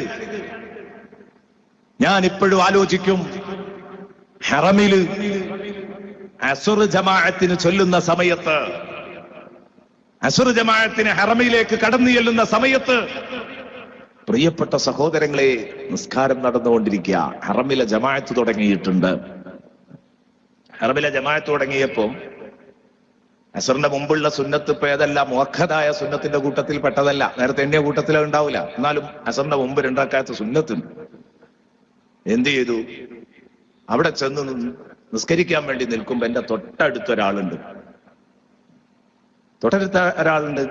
ഇമാമ് റുക്കോയിലേക്കൊന്നും പോയിട്ടില്ല. ഇയാൾ റുക്കോ പോകുന്നുണ്ട്, എഴുന്നേൽക്കുന്നുണ്ട്, സുജൂദ് പോകുന്നുണ്ട്, ഒക്കെ ഉണ്ട്. ഞാനിതിങ്ങനെ കണ്ടപ്പോ എന്താ പരിപാടി? ഇപ്പൊ ഇയാൾ വേഗം 2 റക്അത്ത് നിസ്കരിച്ച് സലാം വീട്ടി പിന്നെ എഴുന്നേറ്റ് ജമാഅത്തിൽ കൂടുക ചെയ്യുന്നത്. ഞാൻ അദ്ദേഹത്തോട് നിസ്കാരം കഴിഞ്ഞപ്പോ ചോദിച്ചു, അദ്ദേഹം ഒരു പാകിസ്ഥാനിയാണ്. അദ്ദേഹത്തോട് ഞാൻ നിസ്കാരം കഴിഞ്ഞതിന്റെ ശേഷം, എന്താണ് നിങ്ങള് ജമാഅത്ത് നടന്നുകൊണ്ടിരിക്കുമ്പോൾ നിസ്കരിച്ചുകൊണ്ടിരുന്നത് എന്ന് ചോദിച്ചപ്പോ അദ്ദേഹം പറഞ്ഞു, ഞാൻ നിസ്കരിച്ചതൊന്നുമല്ല, സുന്നത്ത് നിസ്കരിച്ചതാ. 2 റക്അത്ത് സുന്നത്ത് ഞാൻ നിസ്കരിച്ചു. കാരണം നിസ്കാരം കഴിഞ്ഞു കഴിഞ്ഞാൽ അസറിന്റെ മുമ്പുള്ള സുന്നത്ത് നിസ്കാരം എനിക്ക് നഷ്ടപ്പെട്ടു പോയാൽ ആ സുന്നത്ത് നഷ്ടപ്പെടുമല്ലോ എന്ന് കരുതിയിട്ട് വേഗം ആ സുന്നത്ത് ഇങ്ങ് കിട്ടാൻ വേണ്ടി ചെയ്തതാണ്. ഞാൻ അദ്ദേഹത്തോട് പറഞ്ഞു, നിങ്ങൾ ഈ ചെയ്തത് ഏറ്റവും വലിയ ഫൗളാ. നിങ്ങൾ ഈ ചെയ്തത് റോങ് ആണ്, തെറ്റാണ്. എന്താ കാരണം? അദ്ദേഹത്തോട് ഞാൻ പറഞ്ഞു കൊടുത്തു, അല്ലാഹുവിന്റെ റസൂൽ സല്ലല്ലാഹു അലൈഹി വസല്ലമ തങ്ങൾ പറഞ്ഞിട്ടുണ്ട്, വളരെ വ്യക്തമായിട്ട് പറഞ്ഞിട്ടുണ്ട്. എന്താ മുത്തുനബി പറഞ്ഞത്? ഇദാ ഉഖീമത്തിസ് സ്വലാത്തു ഫലാ സ്വലാത്ത ഇല്ലൽ മക്തൂബ. ഇദാ ഉഖീമത്തിസ് സ്വലാത്തു ഫലാ സ്വലാത്ത ഇല്ലൽ മക്തൂബ. ഇഖാമത്ത് കൊടുത്തു കഴിഞ്ഞാൽ പിന്നെ ജമാഅത്ത് നിസ്കാരമാണ്, പിന്നെ ഫർളല്ല നിസ്കാരം പറ്റുകയില്ല.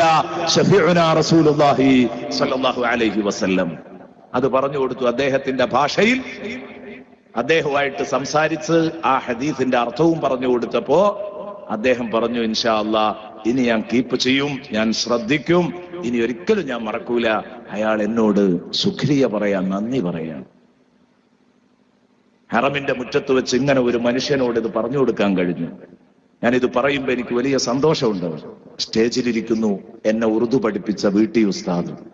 അദ്ദേഹമാണ് ഞാൻ അക്ഷരമാല പോലും അറിയാതെ, അലിഫ് ബേ ഥേ ഥേ എന്ന് വായിക്കാൻ അറിയാതെ എന്റെ പ്രിയപ്പെട്ട കൂട്ടുകാരെ അന്ന് മർക്കസിന്റെ പടി കയറി ചെല്ലുമ്പോൾ കൃത്യമായി ആകർഷകമായ രൂപത്തിൽ എല്ലാവർക്കും വലിയ ഹരായിരുന്നു. വലിയ വലിയ മനുഷ്യന്മാരെ കുട്ടികളെ കളിപ്പിക്കും പോലെ കളിപ്പിക്കും ഉസ്താദ്. അങ്ങനെ പഠിപ്പിച്ചുണ്ടാക്കി. ഞാൻ ഉസ്താദ് വേദിയിലുള്ളത് കൊണ്ട് എനിക്ക് സന്തോഷം തോന്നുകയാണ്. ആ മനുഷ്യന് ഹറമിന്റെ മുറ്റത്ത് നിന്ന് അത് പറഞ്ഞു കൊടുക്കാനും അദ്ദേഹം അത് തിരുത്താനും ഒക്കെ കാരണമായത് ഉസ്താദ് പഠിപ്പിച്ചു തന്ന ഭാഷയുടെ കരുത്തിലായിരുന്നു. ഞാൻ പറഞ്ഞു വരുന്നത് എന്റെ പ്രിയപ്പെട്ട സുഹൃത്തുക്കളെ, നമ്മളിവിടെ ചിന്തിക്കേണ്ട കാര്യം, ഞാനപ്പോ ചിന്തിച്ചൊരു കാര്യമുണ്ട്. എന്ത്? ഇയാളോട് ഇതൊക്കെ പറയുകയും തിരുത്തി കൊടുക്കുകയും ഇയാൾ ചെയ്തത് തെറ്റാണെങ്കിലും ഞാൻ അത് കഴിഞ്ഞിങ്ങനെ പോരുമ്പോ ആലോചിച്ചൊരു കാര്യമുണ്ട്. പഠിച്ചോനെ, അതൊരു മലയാളിയാണെങ്കിൽ എന്തായിരിക്കും അവസ്ഥ എന്ന്.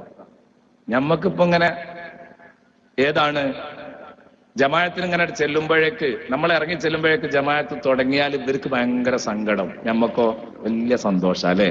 നമുക്ക് ജമാഅത്ത് ഇങ്ങനെ തുടങ്ങി കണ്ട ഭയങ്കര സന്തോഷമാണ്. ഇനിയിപ്പോ ഇടങ്ങേറ് 2 റക്അത്ത് സുന്നത്ത് വേണ്ട അല്ലേ? നമ്മളെ ഒരു മൈൻഡ് അതല്ലേ? ഇവർക്ക് വലിയ സങ്കടം. പടച്ചോനെ ഈ സുന്നത്ത് പോവല്ലോ, അയാൾ ചെയ്തത് തെറ്റായി പോയി. അപ്പൊ അദ്ദേഹം ചോദിച്ചു എന്നോട്, പിന്നെ എങ്ങനെ നിസ്കരിക്കും? ഞാൻ പറഞ്ഞു, അസറിന്റെ ശേഷം നിസ്കരിച്ചാൽ മതി. നിങ്ങൾ അസറിന്റെ ശേഷം നിസ്കരിക്കൽ കറാഹത്തല്ലേ എന്ന് അദ്ദേഹം ചോദിക്കുന്നു. ആ കറാഹത്ത് ഇവിടെ ബാധകല്ല. മുമ്പുള്ള സുന്നത്ത് നിസ്കരിക്കാൻ അസറിന്റെ ശേഷം നിസ്കരിക്കാവുന്നതാണ്. ജമാഅത്തിൽ കൂടിയിട്ട് ശേഷം നിസ്കരിക്കാവുന്നത് മാത്രമല്ല, അസറിന്റെ സമയം കഴിയുന്നത് വരെ, അസറിന്റെ മുമ്പും ദുഹറിന്റെ മുമ്പും ഏത് നിസ്കാരത്തിന്റെ മുമ്പുള്ള നിസ്കാരങ്ങൾ നിസ്കരിക്കാവുന്നതാണ്.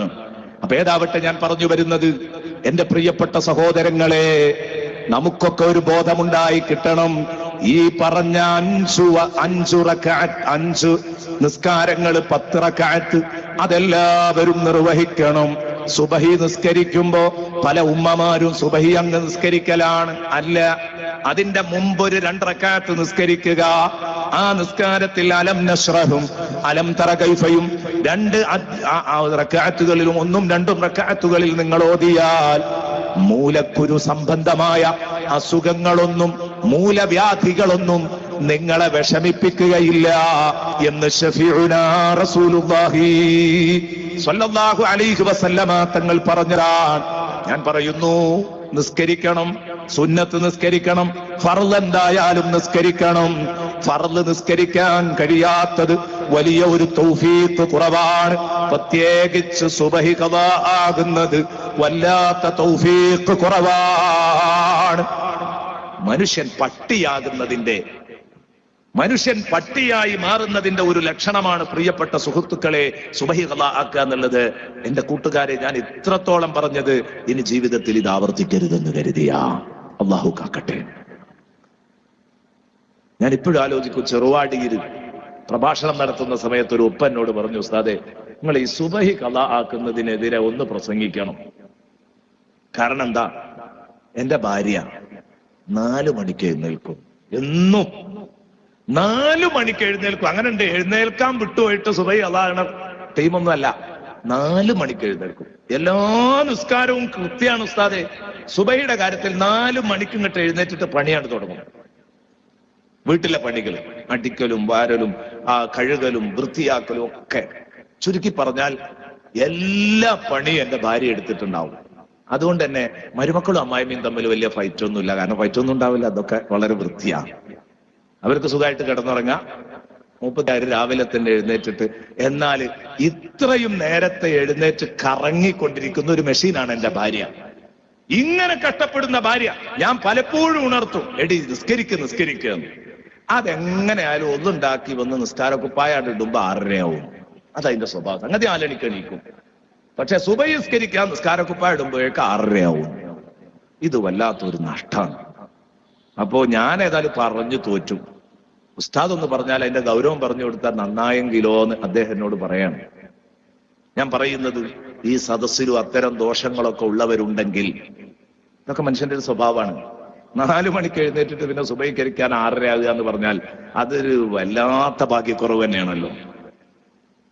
കാരണം അതിന്റെ ഗൗരവം അറിയാത്തത് കൊണ്ടാണ്. അങ്ങനെ ആയി പോകരുത്. എന്റെ പ്രിയപ്പെട്ട ഉമ്മമാരോട് പറയുന്നു, ശ്രദ്ധിക്കണം. ഉപ്പമാര് ശ്രദ്ധിക്കണം, ജ്യേഷ്ഠാനുജന്മാര് ശ്രദ്ധിക്കണം. അൽഹംദുലില്ലാഹ്, അല്ലാഹു കൃത്യമായി നിസ്കരിക്കുന്നവരുടെ കൂട്ടത്തിൽ എന്നെയും നിങ്ങളെയും ഉൾപ്പെടുത്തി തരട്ടെ. നിസ്കരിക്കണം. പിന്നെ നമ്മൾ ഇബാദത്തിലായി വളരുക എന്ന് പറയുമ്പോൾ നമ്മൾ ശ്രദ്ധിക്കേണ്ട വളരെ പ്രധാനപ്പെട്ട ഒരു സംഗതി, ഒരു സുന്നത്തായ കർമ്മത്തെ ഹൈലൈറ്റ് ചെയ്ത് അതിന് പ്രാധാന്യം നൽകി സംസാരിക്കാൻ പോവുകയാണ്. എന്താ കാരണം? അത് വിശ്വാസിയുടെ മുഖമുദ്രയാണ്. ആ അമല് ഉണ്ടാവുക എന്നുള്ളത് ഒരു മാപ്പിളയാണെന്നതിന്റെ ലക്ഷണമാണ്. എന്താണത്? എന്നും വിശുദ്ധ ഖുർആൻ ഒരൽപ്പം ഓതുക. സംഗതി സുന്നത്തേ ഉള്ളൂ, നിർബന്ധമല്ല ഖുർആൻ ഓതല്. നിങ്ങൾ നേർച്ചയാക്കിയെങ്കിലേ നിർബന്ധാവുള്ളൂ, അല്ലെങ്കിൽ സുന്നത്താണ്. പറഞ്ഞിട്ട് കാര്യമല്ല, ഞാൻ ഇതിനെ പറയുന്നത് എന്റെ പ്രിയപ്പെട്ട സുഹൃത്തുക്കളെ, നിങ്ങളുടെ ദിനചര്യയുടെ ഒരു ഭാഗമാക്കണം ഖുർആൻ ഓതല്. അതെത്ര ഓതണം? കഴിവിന്റെ പരമാവധി ഓതാം. ഒരു ജുസ് ഓതാൻ പറ്റുമെങ്കിൽ ഒരു ജുസ് ഓതണം. അര ജുസ് പറ്റുന്നതെങ്കിൽ അങ്ങനെ ഓതണം. ഒരു പേജാണ് സാധിക്കുന്നതെങ്കിൽ അങ്ങനെ ഓതണം. ഒരു പേജെങ്കിലും ഓതാതെ പ്രിയപ്പെട്ട സഹോദരങ്ങളെ, ഒരു കാരണവശാലും സുബഹിന്റെ ശേഷമോ അല്ലെങ്കിൽ എപ്പോഴെങ്കിലും ദിവസത്തിൽ, ഞാൻ സുബഹി നിസ്കരിച്ച ഉടനെയാ പലരും ഖുർആൻ ഓതാറുള്ളത്, അതുകൊണ്ട് ഇങ്ങനെ പറയാണ്, എപ്പോഴെങ്കിലും ഒരു സമയം അതിന് തെരഞ്ഞെടുത്തിട്ട് സെലക്ട് ചെയ്തിട്ട് ഒരു പേജെങ്കിലും ഓതാത്ത ഒരു ദിവസം നിങ്ങളെ ജീവിതത്തിൽ ഉണ്ടാവാൻ പാടില്ല. അങ്ങനെ ഉണ്ടോ, ആ ദിവസം നിങ്ങളെ നല്ല നാളാകൂല, നല്ല ദിവസമാകൂല. അത് നിങ്ങൾക്ക് കരിപുരണ്ട ദിവസമാണ്, കരിദിനമാണ്. അങ്ങനെ ആക്കിപ്പോകരുത് മോമിനീങ്ങളെ. അള്ളാഹു കണ്ടോ നിങ്ങൾ സൂറത്തു ഫാത്തിറിന്റെ 29ാമത്തെ വചനത്തിൽ അല്ലാഹു പറഞ്ഞത്, ഇന്നല്ലദീന യത്ലൂന കിതാബല്ലാഹ് വഅഖാമുസ്സലാഹ വഅൻഫഖൂ മിമ്മാ റസഖ്നാഹും സിർറൻ വഅലാനിയ യർജൂന തിജാറതൻ ലൻ തബൂർ. സുബ്ഹാനല്ലാഹ്. ഒന്നാലോചിച്ച് നോക്ക്, എത്ര ഭംഗിയായിട്ടാണ് പടച്ച റബ്ബ് പ്രിയപ്പെട്ട സഹോദരങ്ങളെ എന്നെയും നിങ്ങളെയും പഠിപ്പിക്കുന്നത്. എന്താ പറയുന്നത്? അല്ലാഹു തആല പറയുന്നു, ഇന്നല്ലദീന യത്ലൂന കിതാബല്ലാഹ്, തീർച്ചയായും അല്ലാഹുവിന്റെ കിതാബ് പാരായണം ചെയ്യുന്നവർ, അല്ലാഹുവിന്റെ കിതാബ് പാരായണം ചെയ്യുന്നവർ. ഇന്നല്ലദീന യത്ലൂന കിതാബല്ലാഹ്, ഖുർആൻ ഓതണം, എന്നും ഓതണം. കുറച്ചെങ്കിലും കുറച്ച് ഖുർആൻ എന്നും മനുഷ്യൻ ഓതാൻ തയ്യാറാകണം. അങ്ങനെ ഓതുന്ന പക്ഷം ആ മനുഷ്യനെ സംബന്ധിച്ചിടത്തോളം പ്രിയപ്പെട്ട സുഹൃത്തുക്കളെ, അല്ലാഹു തആല ഓർമ്മപ്പെടുത്തുന്നു, ഖുർആൻ സ്ഥിരമായി ഓതുന്നവർ, വഅഖാമുസ്സലാ, നിസ്കാരം നിലനിർത്തുന്നവർ. ഖുർആൻ ഓതുകയും നിസ്കാരം നിലനിർത്തുകയും ചെയ്യുന്നത് ആരാണോ, വഅൻഫഖൂ മിമ്മാ റസഖ്നാഹും, നമ്മൾ അവർക്ക് കൊടുത്തതിൽ നിന്ന് ഒരൽപ്പം ചിലവഴിക്കുകയും ചെയ്യുന്നവർ. ഖുർആൻ ഓതണം, നിസ്കരിക്കണം. നിസ്കരിക്കുന്നതിനെ കുറിച്ച് ഞാൻ പറഞ്ഞു, ഇനി ആവർത്തിക്കുന്നില്ല. അതുപോലെ തന്നെ നമ്മൾ അവർക്ക് കൊടുത്തതിൽ നിന്നൊരു വിഹിതം അവർ ചെലവാക്കാനും തയ്യാറാണെങ്കിൽ, സിർറൻ വഅലാനിയ, രഹസ്യമായും പരസ്യമായും കൊടുക്കാനും തയ്യാറാണെങ്കിൽ, ഇൻഷാ അല്ലാഹ് അർശിന്റെ തണല് കിട്ടുന്നവരിൽ ഒരു വിഭാഗം ആരാണ്? ഇടത് കൈ കൊടുത്തത് വലത് കൈ കൊടുത്തത് ഇടത് കൈ അറിയാത്ത വിധത്തിൽ രഹസ്യമായി നടത്തുന്ന സ്വതക്ക. ഒരു ദിവസം ഫുള്ള് നമുക്കത് പറയാം. സംഭാവന എന്തിന്? വഅളിന്റെ മജ്‌ലിസിലേക്ക് സംഭാവന തരാനല്ല, നാളെ അർശിന്റെ തണല് കിട്ടാനുള്ള അവസരം ഒരുക്കാൻ. അതിന് മാത്രമാണ്. ഈ വേദിയിലേക്ക് നിങ്ങൾ തരാൻ വേണ്ടിയിട്ടല്ല, ജീവിതത്തിൽ നമുക്ക് അർശിന്റെ തണല് കിട്ടണമെങ്കിൽ ഈ ഒരു വഅളിന്റെ മജ്‌ലിസിൽ കൊടുത്തിട്ടായിട്ട് അങ്ങ് രക്ഷപ്പെടൂല. ദിവസവും നമ്മൾ സദഖ ചെയ്യണം. എങ്ങനെയാ എല്ലാ ദിവസവും സദഖ ചെയ്യുന്ന ഒരു അവസ്ഥ ഉണ്ടാക്കുക? അതൊക്കെ ഇൻഷാ അല്ലാഹ് അന്നത്തെ പ്രഭാഷണത്തിൽ പറയും. എന്നും സദഖ ചെയ്യൽ എങ്ങനെയാണ്? അതിനൊക്കെ അവസരം ഉണ്ടായിരുന്നു പഴയ ആളുകൾക്ക്, അല്ലേ? എന്നും സദഖ ചെയ്യാൻ. നമ്മളതൊക്കെ നഷ്ടപ്പെടുത്തിയില്ലേ? എന്നും 3-4 നേരം ഒരു മുത്താലിം ഇങ്ങനെ കയറി വന്നിട്ട് ആ മുത്താലിമിന് ഇങ്ങനെ ഭക്ഷണം കൊടുത്തിരുന്ന സാധുക്കളുണ്ട്. ആര്? ജീവിക്കാൻ വകയില്ലാത്ത സാധുക്കള് അല്ലേ? ഈ സ്റ്റേജിലിരിക്കുന്ന ഉസ്താദുമാരും സദസ്സിലിരിക്കുന്ന ഉസ്താദുമാരും ഒക്കെ വളർന്നു വലുതായത് ഒരുപാട് ആളുകളുടെ വീട്ടിൽ പോയി ഭക്ഷണം കഴിച്ചിട്ടാണ്. സാധുവായ എനിക്ക് ഒരുപാട് ഓർമ്മകളുണ്ട്. ഞാൻ പലപ്പോഴും മനസ്സ് നിറയെ പ്രാർത്ഥിക്കുമ്പോൾ ഓർത്തു പോകാറുണ്ട്. ഇപ്പോഴും 85 വയസ്സിലധികം പ്രായമുള്ള ഒരു ഉമ്മയുണ്ട്. ഞാൻ ഇടയ്ക്കിടെ കാണാൻ പോകും. ആ ഉമ്മക്ക് എന്നെ കാണുന്നത് വലിയ സന്തോഷാണ്. ആ ഉമ്മക്ക് എന്നെ കാണുന്നത് വലിയ സന്തോഷാണ്. ഒരു വയലിന്റെ വേദിയിൽ വെച്ച് ഭക്ഷണം തന്നവർക്ക് വേണ്ടി പ്രാർത്ഥിക്കുന്നത് കേട്ടു. ആ ഉമ്മ വല്ലാതെ സന്തോഷിച്ചു. പിന്നെ കണ്ടപ്പം വല്ലാത്ത സന്തോഷം രേഖപ്പെടുത്തി. ഞാൻ മരിക്കുമ്പോ നാട്ടിലുണ്ടെങ്കിൽ നിർബന്ധമായും വരണം, എന്റെ അന്ത്യകർമ്മങ്ങൾ, എന്റെ നിസ്കാരം നിർവഹിക്കണം എന്നൊക്കെ പറഞ്ഞു. എന്റെ പ്രിയപ്പെട്ട സുഹൃത്തുക്കളെ, ഞാൻ പറഞ്ഞു വരുന്നത് അങ്ങനെ എത്ര ഉമ്മമാർ അവരുടെ ജീവിതത്തിന്റെ രണ്ടറ്റം കൂട്ടിമുട്ടിക്കാൻ അവർ പ്രയാസപ്പെടുമ്പോഴും വമൻ ഖുദിറ അലൈഹി റിസ്ഖുഹു ഫൽയുൻഫിഖ് മിമ്മാ ആതാഹുല്ലാഹ്. സ്വന്തം ഭക്ഷണം തന്നെ ഞെരുങ്ങിയ ആളും സ്വന്തം ഭക്ഷണത്തിന്റെ കാര്യത്തിൽ ഇടുക്കം അനുഭവിക്കുന്ന മനുഷ്യനും ഫൽയുൻഫിഖ് മിമ്മാ ആതാഹുല്ലാഹ്, അള്ളാഹു അയാൾക്ക് കൊടുത്തതിൽ ഒരു ഓഹരി അയാളും കൊടുക്കട്ടെ. അങ്ങനെയല്ലേ അള്ളാഹുവിന്റെ കൽപ്പന? കൂടുതൽ ആശ്വാസമുള്ളവർ അവരുടെ ആശ്വാസത്തിനനുസരിച്ച് കൊടുക്കണം. വലിയൊരു മുതലാളി സാധു കൊടുക്കും പോലെ കൊടുത്താൽ പോരാ.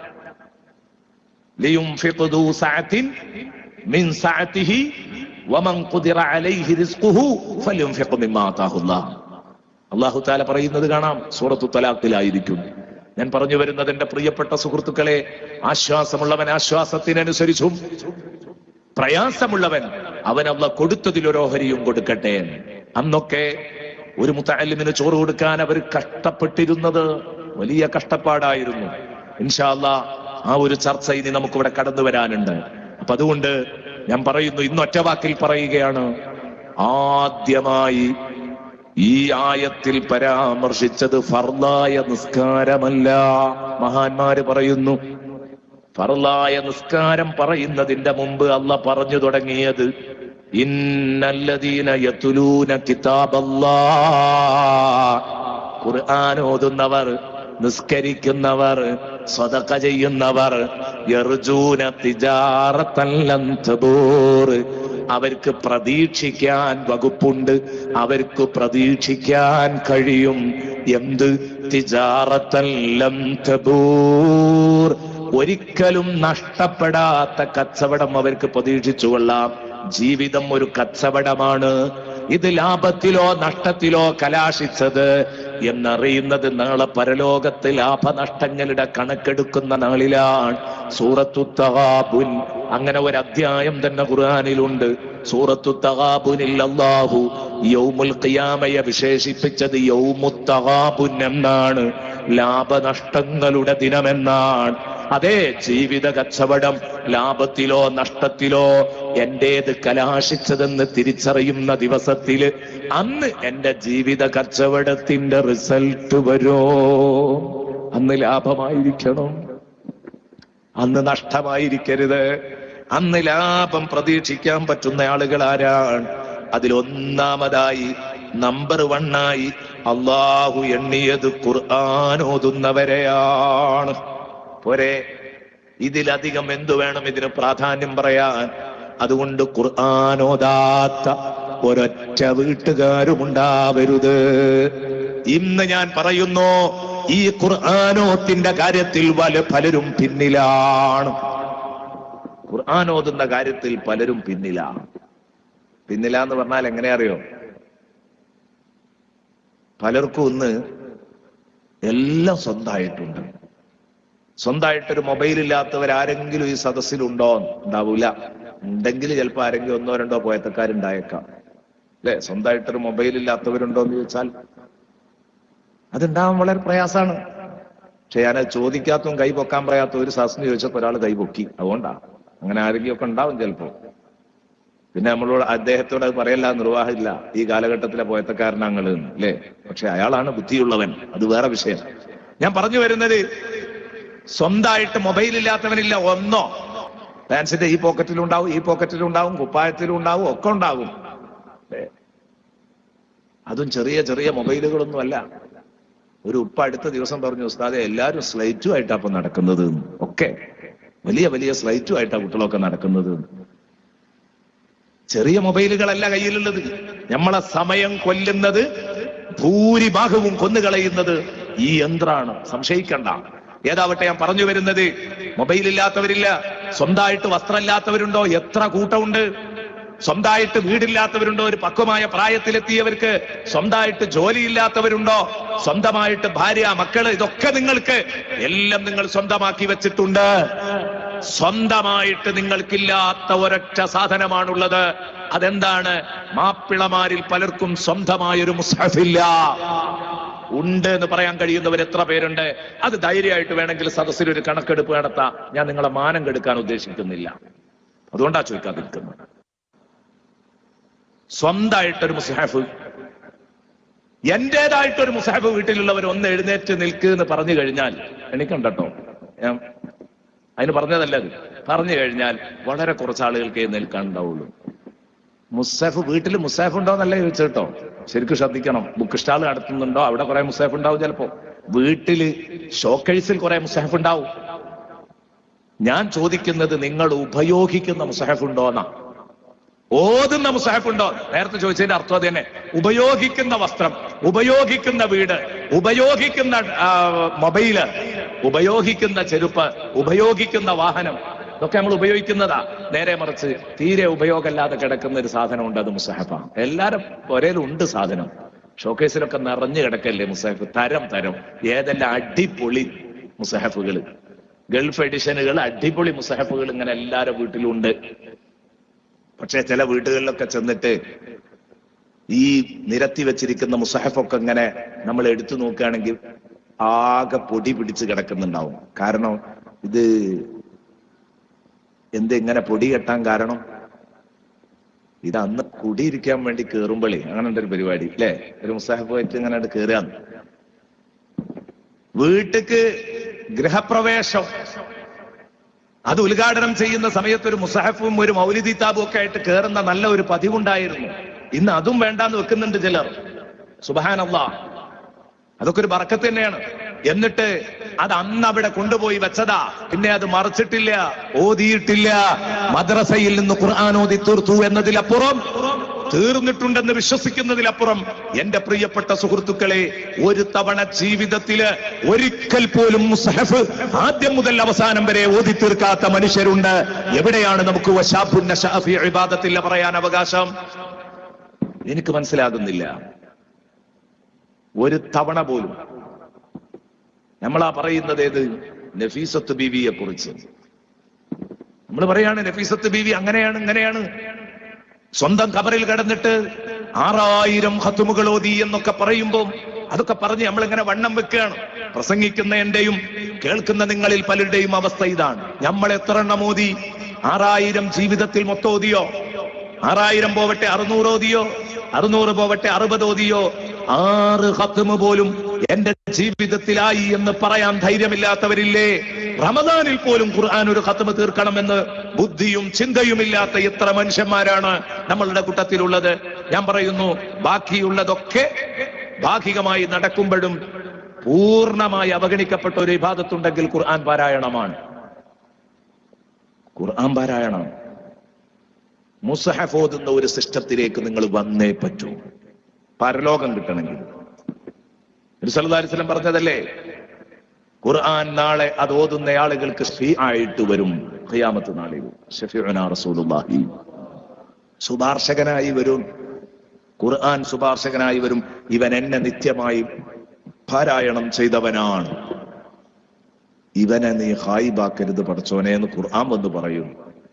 അപ്പൊ അതുകൊണ്ട് ഞമ്മക്കൊക്കെ ഞമ്മളുടേതായ ഒരു മുസ്ഹഫ്, പണ്ടൊക്കെ അതുണ്ടായിരുന്നു വീട്ടിൽ. ബാപ്പ ഓതുന്ന ഒരു മുസ്ഹഫ് ഉണ്ടാവും, ഉമ്മ ഓതുന്ന ഒരു മുസ്ഹഫ് ഉണ്ടാകും, മകനൊന്നുണ്ടാകും, മകൾക്കൊന്നുണ്ടാകും, പേരക്കുട്ടിയേക്ക് വേറെ ഉണ്ടാകും, കുട്ടിയേക്ക് പഠിക്കാൻ വേറെ ഉണ്ടാകും. അങ്ങനെയൊക്കെ ഉണ്ടായിരുന്നു. അതൊക്കെ ബഹുമാനിക്കുകയോ ആദരിക്കുകയോ ഒക്കെ ചെയ്യുകയും ചെയ്തിരുന്നു. അതൊക്കെ വേണം പ്രിയപ്പെട്ട സുഹൃത്തുക്കളെ. അതുകൊണ്ടാണ് പഴയ കാലങ്ങളിൽ മഹാന്മാരൊക്കെ യാത്ര ചെയ്യുമ്പോ അവര് ബാഗ് തയ്യാറാക്കുന്ന സമയത്ത്, ലഗേജുകൾ തയ്യാറാക്കുന്ന സമയത്ത് അതിലൊരു പ്രധാന ഘടകമായി, പ്രധാന വിഷയമായി ഉണ്ടായിരുന്നത് ഒരു മുസഹഫാണ്. ഒരു മുസ്ലിം എവിടെ പാർത്താലും ശരി, അവന്റെ വീടാവട്ടെ, വാടക വീടാവട്ടെ, വാടക റൂമാവട്ടെ, അവിടെയൊക്കെ ഒരു മുസഹഫ് അവന്റെ കൂടെ ഉണ്ടാകും. കാരണം അവനെന്നും ഖുർആൻ ഓതണം. ഇന്നെന്തൊരു സൗകര്യമാണ്, ഈ മൊബൈൽ ഫോണുകളിലൊക്കെ മുസഹഫ് ഉണ്ട്. ഞാൻ പറയുന്നത്, സുബഹി നിസ്കരിച്ച് ഉടനെ 1 മണിക്കൂർ യാത്ര ചെയ്യണം ജോലി സ്ഥലത്തേക്ക്. വണ്ടിയിൽ അങ്ങ് കയറിയിരുന്നു. ആദ്യം സുബഹിന്റെ മുമ്പ് തന്നെ, സുബഹി നിസ്കരിച്ച ഉടനെ തന്നെ കിട്ടി വണ്ടി. ഒഴിഞ്ഞ വണ്ടിയാണ്. കയറിയ ഉടനെ സീൻ കിട്ടി. ആ സീറ്റിലിരുന്നിട്ട് 1 മണിക്കൂർ ഇങ്ങനെ തൊള്ളയും പൊളിച്ചിരിക്കണം. സുഹൃത്തെ, മൊബൈൽ ഓൺ ചെയ്ത് സുബഹി നിസ്കരിച്ച ഉളുണ്ട് കയ്യില്, 1 ജുസ്ഇ അല്ല 2ഉം 3ഉം ഒക്കെ ജുസ്ഇ ഇറങ്ങുമ്പോഴേക്ക് ഓതി തീർത്തൂടെ? 20 മിനിറ്റ് മാത്രമാണ്. അല്ല, കഷ്ടിച്ചോതിയാൽ അരമണിക്കൂർ കൊണ്ട് ഓതി തഴങ്ങിയവന് 1 ജുസ് ഓതാം. 1 ജുസ് ഓതാൻ ഒരു 20 മിനിറ്റ് 30 മിനിറ്റ് 30 മിനിറ്റ് ഉണ്ടായ സുഖമായിട്ട് ഓതി തഴങ്ങിയവന്. അല്ലാത്തവന് ഒരു 40-45 മിനിറ്റ് ഒക്കെ പിടിക്കും ശരിക്കും ഓതി പാസ്സാവാത്ത ആൾക്ക്. എന്ന് പറഞ്ഞാൽ ഓരോന്നും ഇങ്ങനെ കൂട്ടി വായിച്ചുണ്ടാക്കിയിട്ട് വേണ്ടവർക്ക് പ്രയാസം. കാണുമ്പോഴേക്ക് അങ്ങ് ഓതാൻ കിട്ടിയാല്, നല്ലോണം ഖുർആൻ ഓതി തഴങ്ങിയ ആളാണെങ്കിൽ അയാൾക്ക് അരമണിക്കൂർ കൊണ്ട് ഓരോ ഖത്മുകൾ തീർക്കാൻ പറ്റും, സാധിക്കും. ഹാഫിളീങ്ങളൊക്കെ 20 മിനിറ്റ് കൊണ്ട് തീർക്കുമെന്ന് ഹാഫിളീങ്ങൾ പലപ്പോഴും പറഞ്ഞു. 20 മിനിറ്റ് കൊണ്ട് ഒരു ഖത്മ് സുഖമായിട്ട് ഓതും. ഒരു ഖത്മല്ല, ഒരു ജുസ് സുഖമായിട്ട് അവർ ഓതി തീർക്കും. കാരണം അത് സാധിക്കുന്നു നമുക്ക് മനസ്സിലാകുന്നുണ്ട്. കാരണം യാസീൻ നമ്മൾ ഓതുകയാണെങ്കിൽ മറ്റേത് ഓതുന്നതിനേക്കാൾ സ്പീഡിൽ തീരുന്നുണ്ട്. ഏത് യാസീൻ? നമ്മളെ യാസീനല്ല കേട്ടോ, ഒരു വെള്ളം കയറിയ യാസീൻ ഉണ്ട്. അതിനെപ്പറ്റിയല്ല ഞാൻ പറഞ്ഞത്. നിയമപരമായിട്ട് യാസീൻ ഓതുകയാണെങ്കിലാ പറഞ്ഞത്. നമ്മളെ കൂട്ടത്തിൽ പലരും ഒരു യാസീനോത്തുണ്ട്. സുബ്ഹാനല്ലാഹ്, മുസഹഫിൽ ഏത് ലിപി എടുത്തു നോക്കിയാലും അങ്ങനെ ഒരു യാസീൻ കാണൂല. ആ ജാതി ഒരു ഓത്തുണ്ട്. എന്നോ പഠിച്ചു വെച്ചത്. അതൊക്കെ ഒന്ന് പ്രായവും പക്വതയും ഒക്കെ വന്നിട്ട് ഒന്നും കൂടെ നമ്മൾ ഓതുന്നത് മുസഹഫിലൊന്നും ഇങ്ങനെ നോക്കിയിട്ട് ഞാൻ പഠിച്ചു വെച്ചത് ശരി തന്നെയാണോ എന്നൊന്നും നോക്കണേന് എന്ത് നഷ്ടമുള്ളത്? ഞാൻ ഇപ്പോഴും ആലോചിക്കും, എന്റെ പ്രിയപ്പെട്ട ഉസ്താദ്, പള്ളി ദർസിൽ എന്നെ പഠിപ്പിച്ച ഉസ്താദിന് എന്തോ ചെറിയൊരു അസുഖമുണ്ട് ഇപ്പോ, ഹാർട്ട് സംബന്ധമായി എന്ന് കേൾക്കാൻ കഴിഞ്ഞു. അള്ളാഹു ശിഫയാക്കി കൊടുക്കട്ടെ. ഉസ്താദ് ഞങ്ങളെ അൽഫയും ഫത്ഹുൽ മുഈനും ഒക്കെ ഓതുന്ന കാലത്ത് 2ാമത് യാസീൻ കാണാതെ പഠിപ്പിച്ചു. എന്ന് പറഞ്ഞാൽ പഠിച്ചതിലൊക്കെ കുറെ തെറ്റുണ്ടാവും, മദ്രസയിൽ നിന്ന് പഠിച്ചതല്ലേ. അപ്പൊ അത് 2ാമത് നിയമപരമായും അതുപോലെ തന്നെ അക്ഷരത്തെറ്റുകൾ തീർത്തു അത് ഓതാൻ 2ാമത് പഠിപ്പിക്കുകയാണ്. അള്ളാഹു ഉസ്താദിന് ബർക്കത്ത് നൽകട്ടെ. എന്റെ പ്രിയപ്പെട്ട സുഹൃത്തുക്കളെ, ഞാൻ പറഞ്ഞു വന്നത്, വേണം നമ്മൾ കൃത്യമായിട്ട് തന്നെ ഖുർആൻ ഓതണം. ഉമ്മമാരെ, ഖുർആൻ ഓതാത്ത ഒരൊറ്റ ഉമ്മയും ഉണ്ടാവരുത്. സഹോദരാ, നിങ്ങളും ഖുർആൻ ഓതണം. കൊണ്ടോട്ടിയിൽ എല്ലാ ഞായറാഴ്ചയും എന്റെ ഒരു സ്ഥിരം ക്ലാസ് നടക്കുന്നു. ഇന്നലെ ഇവിടുത്തെ പ്രവർത്തകർ അവിടെ വന്നിരുന്നു. ആ ക്ലാസ്, ഈ പരിപാടിയെക്കുറിച്ച് അവിടെ പറയാൻ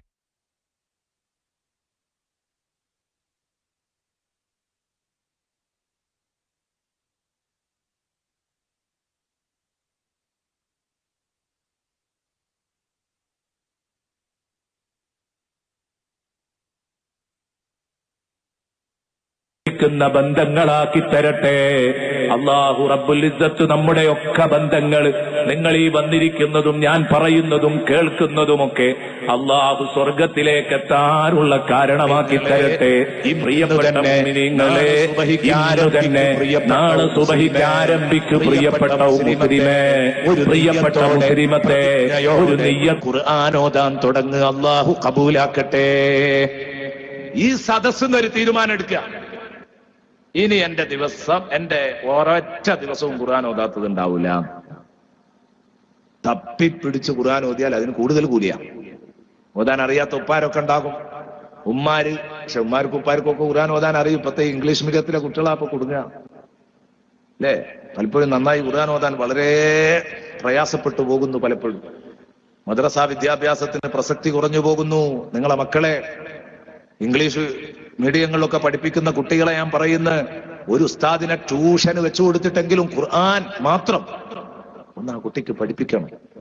കാരണം ഖുർആൻ അറബി അക്ഷരങ്ങൾ കൂട്ടി വായിക്കാൻ പഠിച്ചതുകൊണ്ട് ഓതാൻ പറ്റിയതല്ല.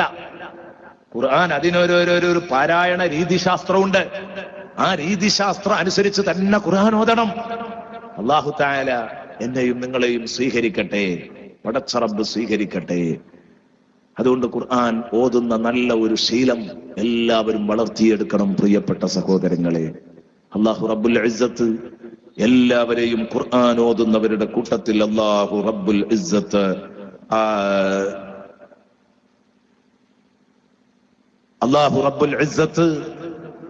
എന്റെ പ്രിയപ്പെട്ട സുഹൃത്തുക്കളെ ഖുർആൻ ഓതുന്നവരുടെ കൂട്ടത്തിൽ അല്ലാഹു ഉൾപ്പെടുത്തി തരട്ടെ.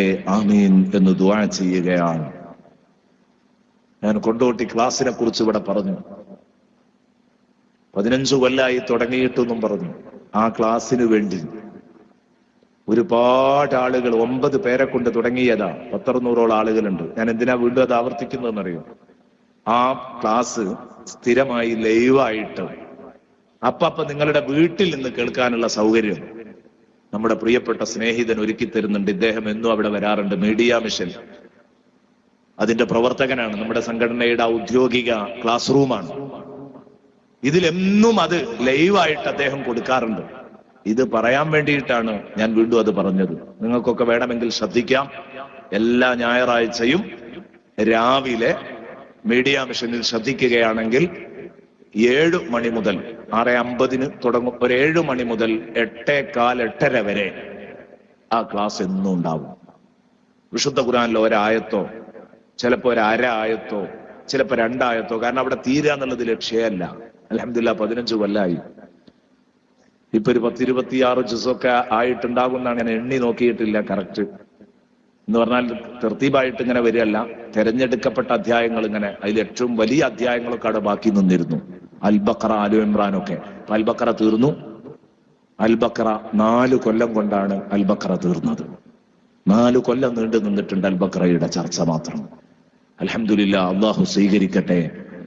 ആലു ഇമ്രാൻ ആരംഭിക്കാൻ പോവുകയാണ്. ഇപ്പോ സയ്യിദുനാ റസൂലുള്ളാഹിയുടെ മദ്ഹ റബീഉൽ അവ്വൽ മാസം കഴിയുള്ളൂ. അത് റബീഉൽ അവ്വലിന്റെ തൊട്ട് മുമ്പുള്ള ആഴ്ച മുതൽ തുടങ്ങിയതാണ്. റസൂലുള്ളാഹിന്റെ മദ്ഹ, റസൂലുള്ളാഹിനെ പരാമർശിക്കുന്ന ഒരായത്തോതുക, അതിന്റെ തഫ്സീർ പറയുക. ഇതാണ് ഇപ്പൊ നടന്നുകൊണ്ടിരിക്കുന്നത്. നിങ്ങൾ എല്ലാവരും അത് കേൾക്കാൻ പറ്റുന്നവർ കേൾക്കുക എന്ന് പറയാനാണ്. ഇപ്പൊ എല്ലാവരുടെ കയ്യിലും ഈ സൗകര്യങ്ങളൊക്കെ ഉണ്ട്. അപ്പൊ ഇവിടുന്ന് കൊണ്ടോട്ടിയിലേക്ക് വന്നില്ലെങ്കിലും അത് കേൾക്കാൻ കഴിയും എന്നുള്ള നിലക്കാ പറയുന്നത്. എന്റെ പ്രിയപ്പെട്ട സഹോദരങ്ങളെ, ഞാൻ പറഞ്ഞു വരുന്നത്, വിശുദ്ധ ഖുർആൻ എന്നും ഒരല്പമെങ്കിലും പാരായണം ചെയ്യുന്ന ഒരു നല്ല സ്വഭാവം വളർത്തിയെടുക്കുക. അപ്പോഴൊക്കെ നമുക്ക് വശാബുന്ന ശഅഫി ഇബാദത്തില്ല എന്ന് പറഞ്ഞ ഈ പുണ്യം നമുക്ക് കിട്ടുകയുള്ളൂ. സയ്യിദുനാ റസൂലുള്ളാഹി സ്വല്ലല്ലാഹു അലൈഹി വസല്ലമ തങ്ങൾ, അതാ ഹബീബ് റസൂലുള്ളാഹി സ്വല്ലല്ലാഹു അലൈഹി വസല്ലമ തങ്ങൾ ഖുർആൻ ഓതുന്നതിന്റെ പ്രാധാന്യത്തെക്കുറിച്ച് നന്നായി പറഞ്ഞിട്ടുണ്ട്. ഖുർആൻ ഓതുന്നതിന്റെ പ്രാധാന്യത്തെക്കുറിച്ച് നന്നായി പറഞ്ഞിട്ടുണ്ട്. ഖുർആൻ ഓതുന്ന വിശ്വാസിക്ക് അയാളുടെ ഹൃദയത്തിന് വലിയ പ്രകാശമുണ്ടാകുമെന്ന് സയ്യിദുനാ റസൂലുള്ളാഹി സ്വല്ലല്ലാഹു അലൈഹി വസല്ലം. എന്നും സൂറത്തുൽ വാഖിയ പാരായണം ചെയ്യുന്നവർക്ക് അതെല്ലാ രാത്രിയും ഓതണം. ദാരിദ്ര്യമുണ്ടാവില്ലെന്ന് മുഹമ്മദുർ റസൂലുള്ളാഹി. എന്നും സൂറത്തു തബാറക, സൂറത്തുൽ മുൽക്ക് തബാറക ഓതുന്നവർക്ക് ഖബറിൽ അദാബ് ഉണ്ടാകൂല എന്ന് മുഹമ്മദുർ റസൂലുള്ളാഹി. ഒക്കെ പറയുമ്പോ എങ്ങനെയാണ് നീണ്ടുപോകും വിചാരിച്ചിട്ടാ ഞാൻ പറയാത്തത്. ഹദീസുകളും സംഭവങ്ങളും ഒക്കെ പറയുമ്പോഴേക്ക് നീണ്ടുപോകുമെന്ന് കരുതിയിട്ടാ. എല്ലാം പറയണമല്ലോ കുറേശ്ശെ. അതുകൊണ്ട് എന്നും ഖുർആൻ ഓതുക. അല്ലാഹു തൗഫീഖ് നൽകട്ടെ, അല്ലാഹു തൗഫീഖ് നൽകട്ടെ, അല്ലാഹു തൗഫീഖ് നൽകട്ടെ. അപ്പോഴേ മുത്തുനബിയുടെ പൊരുത്തം ഉണ്ടാവുള്ളൂ. മുത്തുനബി സല്ലല്ലാഹു അലൈഹി വസല്ലമ തങ്ങളുടെ ജന്മം കൊണ്ട് അനുഗ്രഹീതമായ മാസത്തിൽ എന്റെ പ്രിയപ്പെട്ട സുഹൃത്തുക്കളെ, ഹബീബിന്റെ മദ്ഹ് പറയുന്ന മാസമാണ്. ഹബീബിന്റെ പൊരുത്തം നമുക്ക് കിട്ടണ്ടേ? നമ്മൾ ചെയ്യുന്ന ഓരോ കർമ്മങ്ങളും അള്ളാഹു മാത്രമല്ല ഹബീബും കാണുന്നുണ്ടെന്നാണ് മുഅ്മിനീങ്ങൾ വിശ്വസിക്കുന്നത്. അള്ളാഹു മാത്രമല്ല ഹബീബും കാണുന്നുണ്ടെന്നാണ് മുഅ്മിനീങ്ങൾ വിശ്വസിക്കുന്നത്. അത് വിശ്വസിക്കാൻ കഴിയാത്ത ചില ആളുകൾ, ബുദ്ധി കുറഞ്ഞ മനുഷ്യന്മാരുടെ കൂട്ടത്തിലുണ്ട്. അവരെ സംബന്ധിച്ചിടത്തോളം അവർ മുത്തുനബി അംഗീകരിക്കുന്ന മാപ്പിളമാരാണെന്ന് പറയാൻ പ്രയാസമുണ്ട്. എന്ത് ഒരിക്കൽ എൻ്റെ ഒരു കൂട്ടുകാരൻ, ഞാൻ അൽഫീം ഫത്ഹുന്നൊക്കെ ഓതുന്ന കാലത്ത് എൻ്റെ ഒരു കൂട്ടുകാരൻ, ഞങ്ങള് തഫ്സീർ ഓതുന്ന കാലത്ത് ഞങ്ങളുടെ കൂടെ തഫ്സീർ ഓതാൻ വരാറുണ്ടായിരുന്നു. രാവിലെ സുബഹി നിസ്കരിച്ച തഫ്സീറ, അതിൽ കൂടാൻ വരും ഇദ്ദേഹം, പള്ളിയിൽ വരും. അദ്ദേഹം ഒരു സ്കൂൾ മാഷ, ചെറുപ്പക്കാരൻ. അദ്ദേഹം അതിലിങ്ങനെ കൂടി ഒരു ദിവസം ഞങ്ങൾ പഠിച്ച ഭാഗം ഇങ്ങനെ ഓതിക്കൊണ്ടിരിക്കുമ്പോ, ദർസിൽ ഓതിക്കൊണ്ടിരിക്കുമ്പോ ഈ മാഷ് എന്നോട് പറഞ്ഞു, അദ്ദേഹം എന്നെ ഷാഫിലാരെ എന്നാ വിളിക്കലും. അദ്ദേഹം എന്നോട് പറഞ്ഞു, ഷാഫിലാരെ, എന്റെ ഒരു സുഹൃത്ത്, അദ്ദേഹം ഒരു ചെരിഞ്ഞ ആശയക്കാരനാണ്, ബിദ്അത്തുകാരനാണ്. അദ്ദേഹം എന്നോട് പറഞ്ഞു, മാഷേ, നിങ്ങളെ ടീമിന്റെ അവസ്ഥ എന്താ നിങ്ങൾക്കറിയോ? സുന്നികളുടെ അവസ്ഥ, മദീനത്ത് നിന്ന് സയ്യിദുനാ റസൂലുള്ളാഹി സ്വല്ലല്ലാഹു അലൈഹി വസല്ലം നമ്മളെ കണ്ടുകൊണ്ടിരിക്കുന്നുണ്ട്, നമ്മൾ ചെയ്യുന്നതൊക്കെ കണ്ടുകൊണ്ടിരിക്കുന്നുണ്ട്, കേട്ടുകൊണ്ടിരിക്കുന്നുണ്ട്, അറിഞ്ഞുകൊണ്ടിരിക്കുന്നുണ്ട് എന്നാണ് നിങ്ങളുടെ ആളുകൾ വിശ്വസിക്കുന്നത്. അത് വിശ്വസിക്കാൻ മാത്രം മാഷേ നിങ്ങൾ തരം താണു പോയോ എന്നാണ് മാഷോട് ചോദിച്ചത്. നബി സല്ലല്ലാഹു അലൈഹി വസല്ലം എന്ന് മരിച്ചു പോയിട്ടുണ്ട് അല്ലേ? അയാളുടെ ഭാഷയിൽ റസൂൽ എപ്പോഴോ മരിച്ചു മണ്ണായി പോയി. അയാളുടെ ഭാഷയിൽ നഊദു ബില്ലാഹ്, അല്ലാഹു കാക്കട്ടെ. എന്റെ പ്രിയപ്പെട്ട സുഹൃത്തുക്കളെ, എത്ര വലിയ ദജ്ജാലുകളാണിവർ, ചിന്തിക്കണം. ഇയാൾ വന്ന് ചോദിച്ചു. അപ്പൊ ഞാൻ പറഞ്ഞു, അതിനെന്താ മാഷേ നിങ്ങൾ അപ്പൊ തന്നെ പറയണ്ടേ? അത് വിശുദ്ധ ഖുർആൻ വ്യക്തമായി പറഞ്ഞതല്ലേ? സൂറത്തു തൗബയിൽ വസയറല്ലാഹു അമലക്കും വറസൂലുഹു, തീർച്ചയായും നിങ്ങളുടെ അമല് അല്ലാഹു കാണുന്നുണ്ട്, വറസൂലുഹു, അവന്റെ റസൂലും കാണുന്നുണ്ട്. വിശുദ്ധ ഖുർആനല്ലേ ഇത്? സൂറത്തു തൗബയിൽ അല്ലാഹ് പറഞ്ഞതല്ലേ? ഇത് ചോദിച്ചപ്പോ മാഷനോട് പറഞ്ഞു, ഷാഫിലിയാരെ ഇത്ര പച്ച മലയാളത്തിൽ പഠിച്ചോ അങ്ങനെ പറഞ്ഞെങ്കിൽ പിന്നെ എന്തിനാ അതിന് തർക്കിക്കുന്നത്? സത്യത്തിൽ ഖുർആനിൽ പച്ച മലയാളത്തിലല്ല, അറബിയിലാ പറഞ്ഞത്. പക്ഷെ ഇയാൾ ഇങ്ങനെ പറഞ്ഞെന്തുകൊണ്ടറിയോ? അയാൾക്ക് അത്രയും അങ്ങോട്ട് തിരിഞ്ഞിട്ട്, അയാൾ ഒരു അറബി അധ്യാപകനാണ് എന്ന് പറഞ്ഞാൽ ലളിതമായ ഭാഷയാണ്.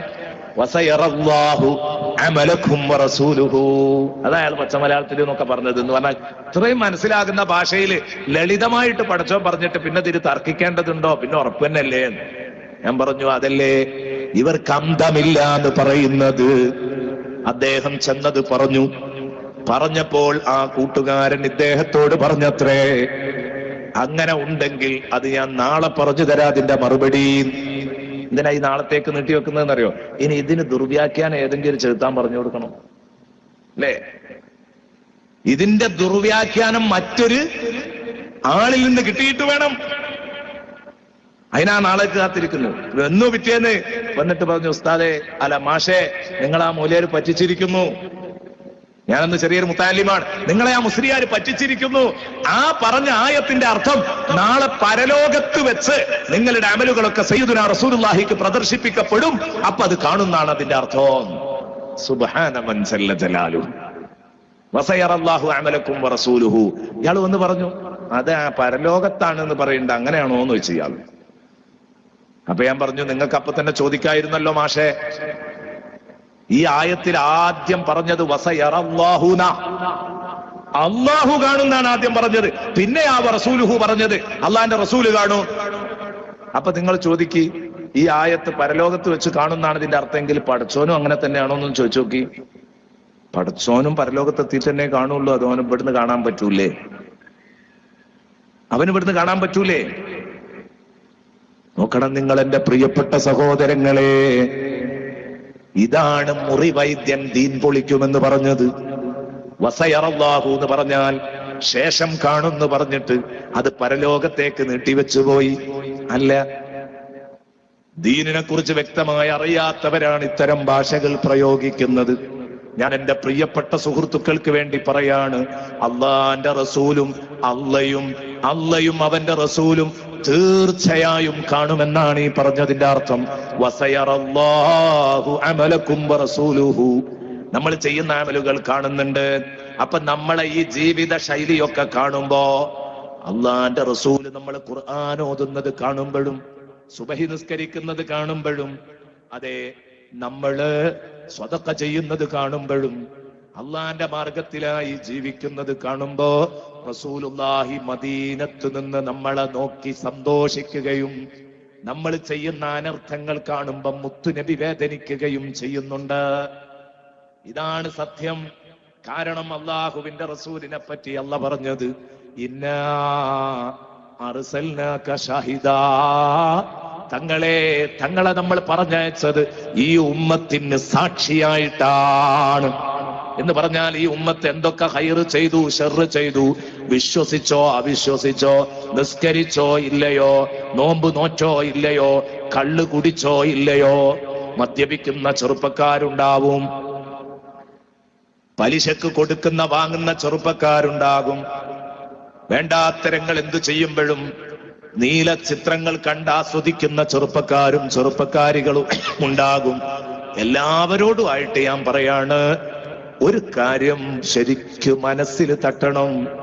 എന്തു വേണ്ടാത്തരം ചെയ്യുമ്പോഴും മദീനയിൽ നിന്ന് എല്ലാം ലൈവായി മുത്തുനബി കാണുന്നുണ്ടെന്ന ബോധം വേണം. അള്ളാഹു കാണുന്നുണ്ട്, മുത്തുനബി കാണുന്നുണ്ട്. മുത്തുനബി നാളെ റബ്ബിന്റെ അടുത്ത് സാക്ഷി പറയും. ഇന്നാ അർസൽനാക ഷാഹിദാ എന്ന് പറഞ്ഞതിന്റെ അർത്ഥം ഇമാം നസഫി തങ്ങൾ എഴുതുന്നത് എന്താണെന്നറിയോ? ഷാഹിദൻ എന്നതിന്റെ അർത്ഥം എഴുതുന്നത് അലാ മൻ ബുഇസ്ത ഇലൈഹിം, നബിയെ തങ്ങളെ ഏതൊരു വിഭാഗത്തിലേക്കാണോ നിയോഗിക്കപ്പെട്ടത് ആ ഉമ്മത്തിന്റെ മേൽ തങ്ങൾ സാക്ഷി പറയും. എങ്ങനെയാ സാക്ഷി പറയുന്നത്? അത് വിശദീകരിക്കാൻ അവരുടെ ഹൈറും ഷർറും ഈമാനും കുഫറും ഒക്കെ തങ്ങൾ സാക്ഷി പറയും നാളെ. ഇത് പറഞ്ഞിട്ട് പറയുന്നു ഐ മഖ്ബൂലൻ ഖൗലുക ഇൻദല്ലാഹി ഫീഹിം, അവരുടെ കാര്യത്തിൽ തങ്ങൾ പറയുന്ന വാക്ക് അന്തിമമായി സ്വീകരിക്കപ്പെടും. തങ്ങൾ ഒരാളെ പറ്റി കള്ളനാണെന്ന് പറഞ്ഞാൽ അവൻ കള്ളനാണ്, തങ്ങൾ ഒരാളെ പറ്റി ശുദ്ധനാണെന്ന് പറഞ്ഞാൽ അയാൾ ശുദ്ധനാണ്. അപ്പൊ നമ്മൾ നന്നാവുന്നതും കേടുവരുന്നതും ഒക്കെ മുത്തുനബിയുടെ അന്ത്യവാക്കെടുത്തിട്ടാണ്. അപ്പൊ മുത്തുനബി നമ്മളെ പറ്റി നല്ലോനാന്ന് പറഞ്ഞാ നല്ലവനാ, മുത്തുനബി നമ്മളെ പറ്റി ദുഷ്ടനാണെന്ന് പറഞ്ഞാ ദുഷ്ടനാണ്. അതിനെന്ത് ചെയ്യണം? മുത്തുനബിക്ക് അങ്ങനെ നമ്മളെ പറ്റി എന്റെ പ്രിയപ്പെട്ട സുഹൃത്തുക്കളെ ഒരു പ്രഖ്യാപനം നടത്തണമെങ്കിൽ മുത്തുനബി എല്ലാം ലൈവായി കണ്ടുകൊണ്ടിരിക്കണം. കാണാത്തതിന് സാക്ഷി പറയൽ കള്ള സാക്ഷിയുടെ സ്വഭാവമല്ലേ? മുത്തുനബി കാണാത്തതിന് സാക്ഷി പറയൂല. അപ്പോൾ മുത്തുനബി എല്ലാം കണ്ടുകൊണ്ടിരിക്കുകയാണ്, ഇതിന് നാളെ സാക്ഷി പറയും. ഇതുകൊണ്ടാണ് ബഹുമാനപ്പെട്ട അബൂ സഊദ് റളിയല്ലാഹു അൻഹു ആയത്തിന്റെ തഫ്സീർ പറയുമ്പോ ഇന്നാ അർസൽനാക ഷാഹിദൻ എന്നിടത്ത് തുറാഖിബു അഹ്വാലഹും വതുശാഹിദു അഅ്മാലഹും, മഹാനവറുകൾ എഴുതുകയാണ്, നിങ്ങൾ നിങ്ങളുടെ ഉമ്മത്തിന്റെ സ്ഥിതിഗതികൾ നിരീക്ഷിച്ചു കൊണ്ടിരിക്കുക തങ്ങളെ.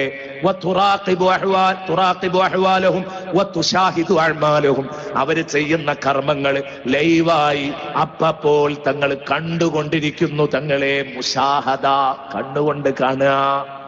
വതുശാഹിദു അഅ്മാലഹും, എന്നിട്ട് തങ്ങൾ അതൊക്കെ രേഖപ്പെടുത്തി വെച്ച് അതൊക്കെ അവിടെ മനസ്സിൽ വെച്ച് നാളെ ഖിയാമത്ത് നാളിൽ അവർക്കെതിരെ അവർക്ക് അനുകൂലമായും പ്രതികൂലമായും തങ്ങൾ ഈ ഷഹാദത്ത് നടത്തും.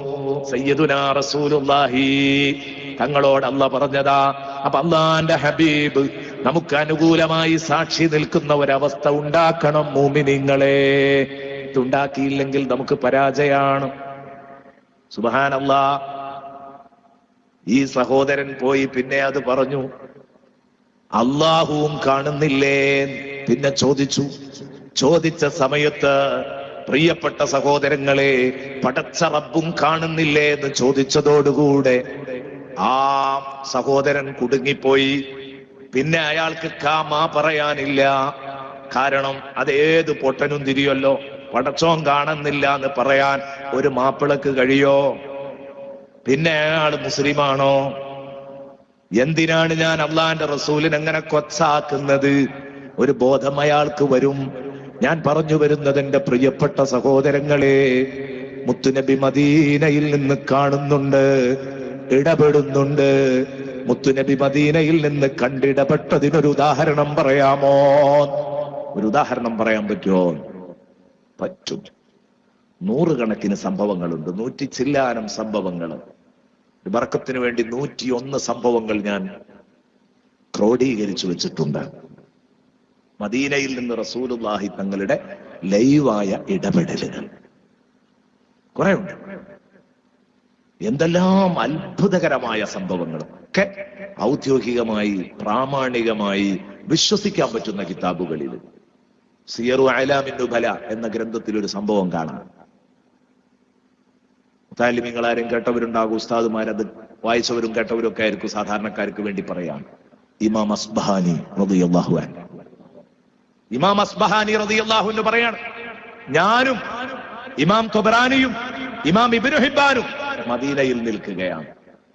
3 പേരും വലിയ ഹദീസ് പണ്ഡിതരാ, 3 ആളും വലിയ ഹദീസ് പണ്ഡിതന്മാരാ.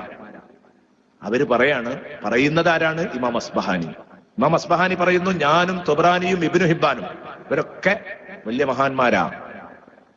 ഞങ്ങൾ മദീനത്ത് കുറെ ദിവസം ഭക്ഷണം കിട്ടാതെ നിന്നു. ഫളാഖ ബിനൽ വഖ്തു, ഞങ്ങൾക്ക് അപ്പൊ ഒരു സമയദോഷമുള്ള സമയമായിരുന്നു. എന്ന് പറഞ്ഞാൽ സമയം ഞങ്ങളെ കൊണ്ട് ഇടുങ്ങി എന്നാ നേരെ അർത്ഥമോ. എന്ന് പറഞ്ഞാൽ ഭക്ഷണം വേണ്ടതുപോലെ കഴിക്കാനുള്ള കാശില്ല കയ്യിൽ, നല്ലോണം പ്രയാസം അനുഭവപ്പെട്ടു. അപ്പൊ ഫവാസൽന, ഞങ്ങൾ നോമ്പ് തുടർന്ന് നോറ്റു, തുടരെ നോമ്പ് വെച്ചു. ഫവാസൽന, വിശാലായിട്ട് നോമ്പനുഷ്ഠിച്ചു, തുടരെ നോമ്പ് വെച്ചു. കാരണം ഏതായാലും ഭക്ഷണം കഴിക്കാൻ കാശില്ല, അപ്പൊ നോമ്പ് വെച്ചാൽ നോമ്പെങ്കിലും കിട്ടുമല്ലോ എന്ന് എഴുതിയിട്ട് നോമ്പ് വെച്ചു. നോമ്പ് തുറക്കാനായി ഭക്ഷണം ഇശാഇന്റെ സമയമായി, ഇങ്ങോട്ടും ഭക്ഷണം കിട്ടാതിരുന്നപ്പോ ഞാൻ ത്വബറാനിയോടും ഇബ്നു ഹിബ്ബാനോടും പറഞ്ഞു, അസ്ബഹാനി പറയാ പോരി എന്ന് പറഞ്ഞു. ഞാൻ അവരെ കൂട്ടിക്കൊണ്ടുപോയി ഹദർത്തുൽ ഖബർ. ഹദർത്തുൽ ഖബർ എവിടെ? ഹബീബായ റസൂലുള്ളാഹിയുടെ ഖബർ ഷരീഫിന്റെ അടുത്ത് ഞാൻ ചെന്നു നിന്നു. ഹദർത്തുൽ ഖബറ. എന്നിട്ട് ഞാൻ അങ്ങ് പറഞ്ഞു, യാ റസൂലല്ലാഹ് അൽ ജൂഅ അൽ ജൂഅ അൽ ജൂഅ, റസൂലേ വിശന്നിട്ട് വയ്യ, എത്രയോ ദിവസമായി തങ്ങളെ ഭക്ഷണം കിട്ടിയിട്ട്. എന്ത് ഇവര് ഈ മണ്ണായി പോയി പറഞ്ഞ ആളോടായി പറയണത് കേട്ടോളി, എന്തൊക്കെ സംഭവിച്ചത് എന്നൊന്ന് കേൾക്കുക. ഇത് ഏതെങ്കിലും ഒരാൾ പോയി പറഞ്ഞു എന്നല്ല ഈ പറയുന്നത്. ഇവരൊക്കെ പറയുന്ന ഹദീസ് വായിക്കുമ്പോ റവാഹു ത്വബറാനി റവാഹു ഇബ്നു ഹിബ്ബാൻ എന്ന് പറയുന്ന ഈ ഹദീസ് പണ്ഡിതന്മാരെ പറ്റിയായി പറയുന്നത്. അസ്ബഹാനി ഇമാം പറയാണ്, ഞാനും ത്വബറാനി ഇബ്നു ഹിബ്ബാനും ഇങ്ങനെ പോയിട്ട് ഞാൻ പറഞ്ഞു, യാ റസൂലല്ലാഹ് അൽ ജൂഅ, നബിയെ വിശന്നിട്ട് വയ്യ, ഭക്ഷണം കിട്ടിയിട്ട് കുറെ ദിവസമായി മദീനത്ത് വന്ന് പട്ടിണിയിലാ തങ്ങളെ, വിഷമം പറഞ്ഞു. പറഞ്ഞപ്പോ ത്വബറാനി എന്നോട് പറഞ്ഞു, അജ്ലിസു ഹാഹുനാ ഇമ്മാ അൻ യഅതിയ റിസ്ഖു അബിൽ മൗത്ത്, പിന്നെ ഇനി ഞാൻ ഇവിടെ ഇരിക്കുക, നിങ്ങൾ വേണമെങ്കിൽ പോയിക്കോ, നിങ്ങൾ പോവാണെങ്കിൽ പോയിക്കോളി, ഞാൻ ഇവിടെ ഇരിക്കുകയാണ്. കാരണം റസൂലുള്ളാഹിനോട് നിങ്ങൾ സങ്കടം പറഞ്ഞില്ലേ, റസൂലുള്ളാഹി തങ്ങളോട് സങ്കടം പറഞ്ഞില്ലേ, അതുകൊണ്ട് ഒന്നുകിൽ ഭക്ഷണം കിട്ടും അല്ലെങ്കിൽ ഇവിടെ കിടന്ന് മരിക്കാം, രണ്ടായാലും ലാഭ. ഒന്നുകിൽ നമുക്ക് ഭക്ഷണം കിട്ടും, പരിഹാരം റസൂലുള്ളാഹി കാണിച്ചു തരും, അല്ലെങ്കിൽ ഭക്ഷണം കിട്ടാതെ മരിക്കാം, എന്നാലും മദീനത്തെ മണ്ണിൽ കിടന്ന് മരിച്ചൂടെ? പ്രിയപ്പെട്ട സഹോദരാ, അങ്ങനെ കിടന്നു മഹാനവറുകൾ, അവിടെ കിടന്നു. ഇവർ രണ്ടുപേരും പുറത്തേക്ക് ഇറങ്ങുമ്പോ മഹാനവറുകൾ പറയാണ്, ഞാൻ പുറത്തേക്ക് വാതിലിന്ന് തുറന്നിറങ്ങുമ്പോ, അന്നൊക്കെ ചെറിയൊരു വാതിലൊക്കെ അവിടെ ഉണ്ടാകും, ഇന്ന് വിശാലമാണ് അല്ലെ, വലിയ വാതിലും വലിയ വഴിയുമൊക്കെയാണ് അവിടെ ഒരുക്കിയിരിക്കുന്നത്. അന്നൊരു ചെറിയ സൗകര്യമല്ലേ ഉണ്ടാവുള്ളൂ. ഖബർ ഷരീഫിന്റെ മുമ്പിൽ നിന്ന് അതാ ഞങ്ങളിങ്ങ് വന്ന് ഞങ്ങൾ ആ വാതിലിങ്ങ് തുറന്നിറങ്ങുമ്പോ, വാതിലിന്റെ അടുത്ത് തന്നെ ഖബർ ഷരീഫിന്റെ അടുത്തുനിന്ന് പുറത്തേക്ക് ഇറങ്ങുമ്പോ, ഫഇൻദൽ ബാബി അലവിയുൻ മഅഹു ഉലമാൻ, അയാളുടെ 2 അടിമകൾ കൂടെയുണ്ട്. ഒരു അലവിയ കബീലയിൽപ്പെട്ട ഒരു തങ്ങള് ആ വാതിൽക്കൽ ഇങ്ങനെ നിൽക്കുന്നു. 2 അടിമ പയ്യന്മാരും ഒപ്പമുണ്ട്. അവർക്ക് എടുക്കാൻ മാത്രം 2 പാത്രത്തിൽ 2 സഞ്ചിയിൽ ഭക്ഷണ പൊതികളുമുണ്ട്. ഭക്ഷണപ്പൊതിയും ആയിട്ട് അടിമകളും ഒപ്പമുണ്ട്. ഈ തങ്ങൾ എന്നോടൊരൊറ്റ ചോദ്യമാണ്, എന്ത്? ഞങ്ങൾ ഇറങ്ങുന്ന സമയത്ത് ചോദിച്ചു, നിങ്ങളാണോ ഇമാം അസ്ബഹാനി, നിങ്ങളാണോ ഇബ്നു ഹിബ്ബാൻ ത്വബറാൻ എന്ന് ചോദിക്കുമ്പോ ഞങ്ങൾ പറഞ്ഞു അതെ. എന്തേ? ഉടനെ ചോദിച്ചു, അശകൗതുമുനി ഇലാ റസൂലില്ലാഹ്, അല്ലാഹുവിന്റെ റസൂലിനോട് നിങ്ങൾ എന്നെ പറ്റി സങ്കടം പറഞ്ഞിരുന്നോ? എന്നെ പറ്റി കേസ് പറഞ്ഞിരുന്നോ? ഇവര് പറഞ്ഞു, ഞങ്ങൾ നിങ്ങളെ പറ്റിയൊന്നും പറഞ്ഞില്ലല്ലോ, എന്താ നിങ്ങൾ ഈ ചോദിക്കുന്നത്? അല്ല, നിങ്ങൾ അല്ലാഹുവിന്റെ റസൂലിനോട് എന്നെ പറ്റി കേസ് പറഞ്ഞിട്ടുണ്ട്. ഞാൻ തൊട്ടടുത്ത വീട്ടിലാ കിടക്കുന്നത്, തൊട്ടടുത്ത വീട്ടിലാ താമസിക്കുന്നത്. ഞാൻ അവിടെ കിടക്കുകയായിരുന്നു. ഉറങ്ങിക്കിടക്കുമ്പോ അല്ലാഹുവിന്റെ ഹബീബ് സ്വപ്നത്തിൽ വന്നിട്ട് പറഞ്ഞു, അസ്ബഹാനിയും തുബ്റാനിയും ഇബ്നു ഹിബ്ബാനും മല പോലെയുള്ള 3 ആലിമീങ്ങള് മദീനത്ത് വന്ന് ദിവസങ്ങളോളമായി ഭക്ഷണം കിട്ടിയിട്ടില്ല. ഇനി മദീനത്ത് വരുന്ന സാധുക്കളെ ഭക്ഷണം മിച്ചമുള്ള നിങ്ങളെപ്പോലെയുള്ള ആളുകൾ നോക്കാതെ പരിഗണിക്കാതെ ആളുകളെ കൊണ്ട് എന്റെ അടുത്ത് വന്ന് ശിക്കായത്ത് സങ്കടവും കേസും പറയിപ്പിക്കരുത് കേട്ടോ എന്ന് അള്ളാന്റെ റസൂൽ എന്നോട് പറഞ്ഞതിന്റെ അടിസ്ഥാനത്തിൽ നിങ്ങൾക്ക് ഭക്ഷണവുമായി വന്നതാണ്. ആ ഭക്ഷണം അങ്ങ് കൈമാറി. ഇമാം അസ്ബഹാനി പറയാണ്, ഞാൻ ആ ഭക്ഷണം വാങ്ങിയിട്ട് ഇമാം തുബ്രാനിയെയും കൂട്ടി ഞങ്ങൾ 3 പേരും സന്തോഷത്തോടെ ആ ഭക്ഷണം കഴിച്ചു. എങ്ങനെ ഉണ്ട്? ഇതാണ് മദീനയിലെ ഇടപെടല്. ഇതാണ് മദീനയിലെ രാജാവിന്റെ ഇടപെടല്. ആ രാജാവ് ഇന്നും ഈ സദസ്സ് കേട്ടുകൊണ്ടിരിക്കാൻ ഞാൻ വിശ്വസിക്കുന്നു. മുത്തുനബിയെ പറ്റി മതിപ്പുള്ള കൂറുള്ള, മുത്തുനബിയോട് ബഹുമാനമുള്ള ഈ വിഷയങ്ങളൊക്കെ ഹബീബിന്റെ ഉമ്മയും വാപ്പയും കാഫിറാണ്, മുശ്രിക്കാണ്, നരകത്തിലാണെന്ന് പറയുന്നവർക്കിടയിൽ, റസൂലുള്ളാഹി തങ്ങളെ കൊണ്ട് സന്തോഷിക്കരുതെന്ന് പറയുന്നവരുടെ ഇടയിൽ, റസൂലുള്ളാഹിന്റെ മദ്ഹ് പറയരുത്, അത് അനിസ്ലാമികമാണെന്ന് പറയുന്നവരുടെ ഇടയിൽ നിന്ന് ഇങ്ങനെ നമ്മൾ സദസ്സ് സംഘടിപ്പിച്ച് ഇവിടെ നിന്ന് ഈ പറയുന്നത് മദീനയിലെ രാജാവ് കേൾക്കുന്നുണ്ട്, ഹബീബ് കേൾക്കുന്നുണ്ട്. ഈ സദസ്സ് ഹബീബ് പൊരുത്തപ്പെടും. ഈ ഹബീബിന് ഈ സദസ്സിനോട് സന്തോഷം ഉണ്ടാകും. പടച്ചോനെ, മുത്തുനബിയുടെ പൊരുത്തം ഞങ്ങൾക്ക് നൽകണേ അല്ലാഹ്. ഉസ്താദ് അവர்கள் ദുആ ചെയ്തപ്പോൾ ഇവിടെ ദുആയിരുന്നു, അല്ലാഹുമ്മ ജഅൽഹു മുഖ്ബിലൻ ഇലൈനാ വലാ തജ്അൽഹു ഗാളിബൻ അലൈനാ. നിങ്ങളൊക്കെ ശ്രദ്ധിച്ചില്ലേ? അറബി അറിയുന്നവരുടെ ഉള്ളിൽ തട്ടിയിട്ടുണ്ടാകും. മുത്തുനബി ഞങ്ങളെ തിരിഞ്ഞു നോക്കുന്നവരാക്കണം. മുത്തുനബി ഞങ്ങളോട് ദേഷ്യമുള്ള ഒരവസ്ഥയിൽ എത്തിക്കരുത് മുത്തുനബിയെ. അല്ലാഹുവേ, മുത്തുനബി സല്ലല്ലാഹു അലൈഹി വസല്ലമ തങ്ങളുടെ ഇഖ്ബാൽ, ആ ഹബീബ് ഞങ്ങളെ സ്വീകരിക്കുന്നത്, ഞങ്ങളിലേക്ക് സന്തോഷത്തോടെ തിരിഞ്ഞു നിന്ന് സന്തോഷത്തോടെ സ്വീകരിച്ച് സ്വാഗതം ചെയ്യുന്ന അവസ്ഥ നീ ഉണ്ടാക്കണം റഹ്മാനെ. ഹബീബിന്റെ വെറുപ്പ് സമ്പാദിക്കുന്നവരിൽ ഞങ്ങളെ പെടുത്തല്ല അല്ലാഹ്. പ്രവാചക വിരോധികളാക്കി ഞങ്ങളെ മാറ്റല്ല അല്ലാഹ്. പ്രിയപ്പെട്ട സഹോദരങ്ങളെ, ഇതിനാണ് നമ്മുടെ ഓരോ നിമിഷവും ഇബാദത്തിലാക്കി മാറ്റണം എന്ന് പറയുന്നത്. സഹോദരിമാരെ, ഇതിനാണിത്. ഈ സംഭവം ഇങ്ങനെ കേൾക്കുമ്പോ ഇമാം അസ്ബഹാനിയുടെയും തുബ്രാനിയുടെയും ഈ സംഭവമൊക്കെ ഞാൻ ഈ റബീഉൽ അവ്വൽ മാസത്തില് നേരത്തെ പറഞ്ഞതുപോലെ കൊണ്ടോട്ടി ക്ലാസ്സിൽ നിന്നും മറ്റുമൊക്കെ പറഞ്ഞപ്പോ പല സുഹൃത്തുക്കളും പല എക്സ് ഗൾഫുകാരും വന്നിട്ട് പറഞ്ഞു, ഉസ്താദേ വല്ലാത്ത നഷ്ടബോധം തോന്നുന്നു. മദീനയിലായിരുന്നു 5 കൊല്ലം ജോലി. മദീനയിൽ 5 കൊല്ലം ജോലി. എന്നാൽ എപ്പോഴെങ്കിലുമൊക്കെ ഒന്ന് സിയാറത്ത് ചെയ്തെങ്കിലായി, ഹബീബിന്റെ അടുത്ത് പോയി സലാം പറഞ്ഞെങ്കിലായി. ചിന്തിച്ചില്ല. ഇത്രയൊക്കെ വലിയൊരു സൗഭാഗ്യമാണല്ലോ നഷ്ടപ്പെട്ടു പോയത്. ചിന്തിക്കാറില്ല. അവിടെ ആവുമ്പോ ചിന്തിക്കാറില്ല. പിന്നെ വന്ന് നാട്ടിൽ വന്ന് ഈ ജാതി വയല് കേൾക്കുമ്പോ തോന്നും, പഠിച്ചോനെ അതൊക്കെ മുതലാക്കായിരുന്നു എന്ന്, അല്ലേ? അതുപോലെ തന്നെ ഉംറക്ക് പോയി, ഹജ്ജിന് പോയി, അതൊക്കെ ഒരു ടൂറാക്കി ഇങ്ങ് പോന്നു. ഒന്ന് മനസ്സറിഞ്ഞ് റസൂലുള്ളാഹിന്റെ മുമ്പിൽ വെച്ചിട്ട് ഒന്ന് പൊട്ടിക്കരഞ്ഞ് അള്ളാഹിനോട് സങ്കടം പറഞ്ഞു നോക്കിയോ? റസൂലുള്ളാഹിനോട് അള്ളാഹുവിന്റെ അടുത്തൊന്ന് ശുപാർശ പറയണമെന്ന് പറഞ്ഞു നോക്കിയോ? പറഞ്ഞു നോക്കിയിട്ടില്ലെങ്കിൽ നമ്മളെപ്പോലെ നഷ്ടപ്പെട്ടവരാരാ? അള്ളാഹു നമ്മളെ രക്ഷപ്പെടുത്തി തരട്ടെ. അള്ളാഹു നമ്മളെ രക്ഷപ്പെടുത്തി തരട്ടെ. നല്ലത് ചെയ്യാനും പറയാനും അള്ളാഹു നമുക്ക് തൗഫീഖ് നൽകട്ടെ. പ്രിയപ്പെട്ട സുഹൃത്തുക്കളെ, അതുകൊണ്ട് എത്രയും പെട്ടെന്ന് ഇനിയൊരു തവണ മദീനയിൽ ഒന്ന് ചെന്ന് നിൽക്കാൻ അടുത്ത സമീപഭാവിയിൽ അള്ളാഹു നമുക്ക് തൗഫീഖ് നൽകട്ടെ.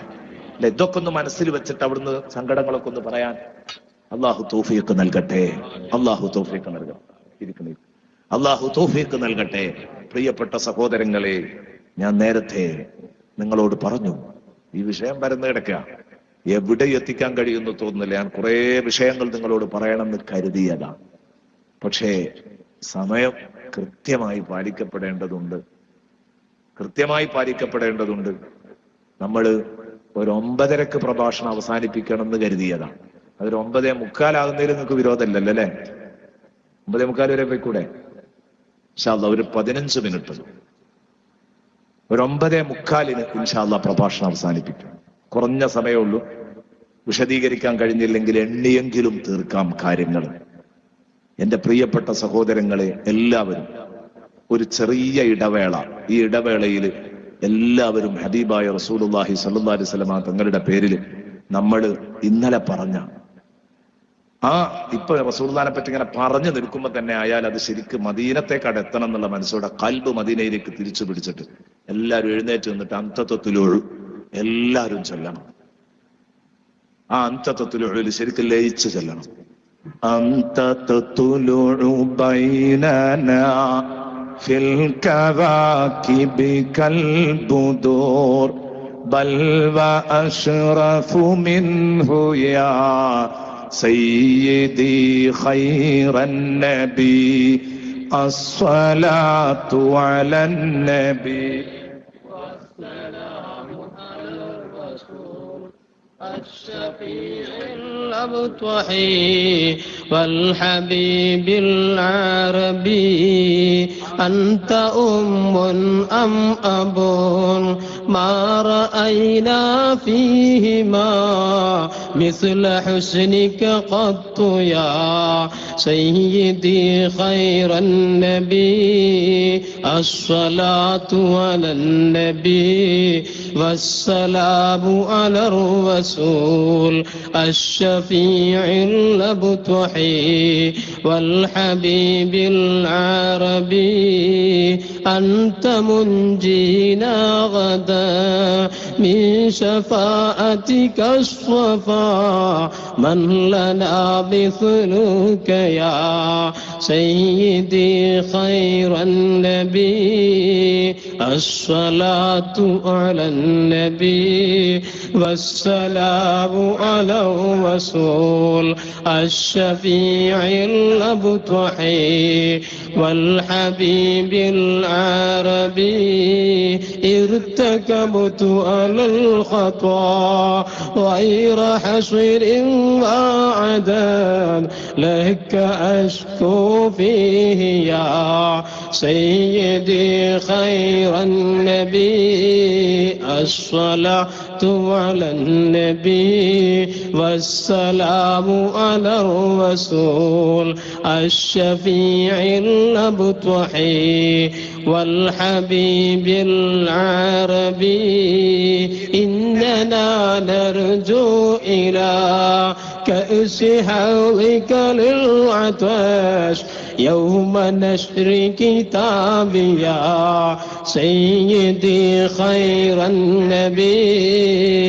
الصلاة على النبي والسلام على الرسول الشفيع الأبطحي والحبيب العربي الشفاعة هب لنا في القيامة مشفقا وأهلنا إن وعيا سيدي خير النبي الصلاة على النبي والسلام على الرسول الشفيع الأبطحي والحبيب العربي على النبي كل وقت قائما لاح النجم في السماء سيدي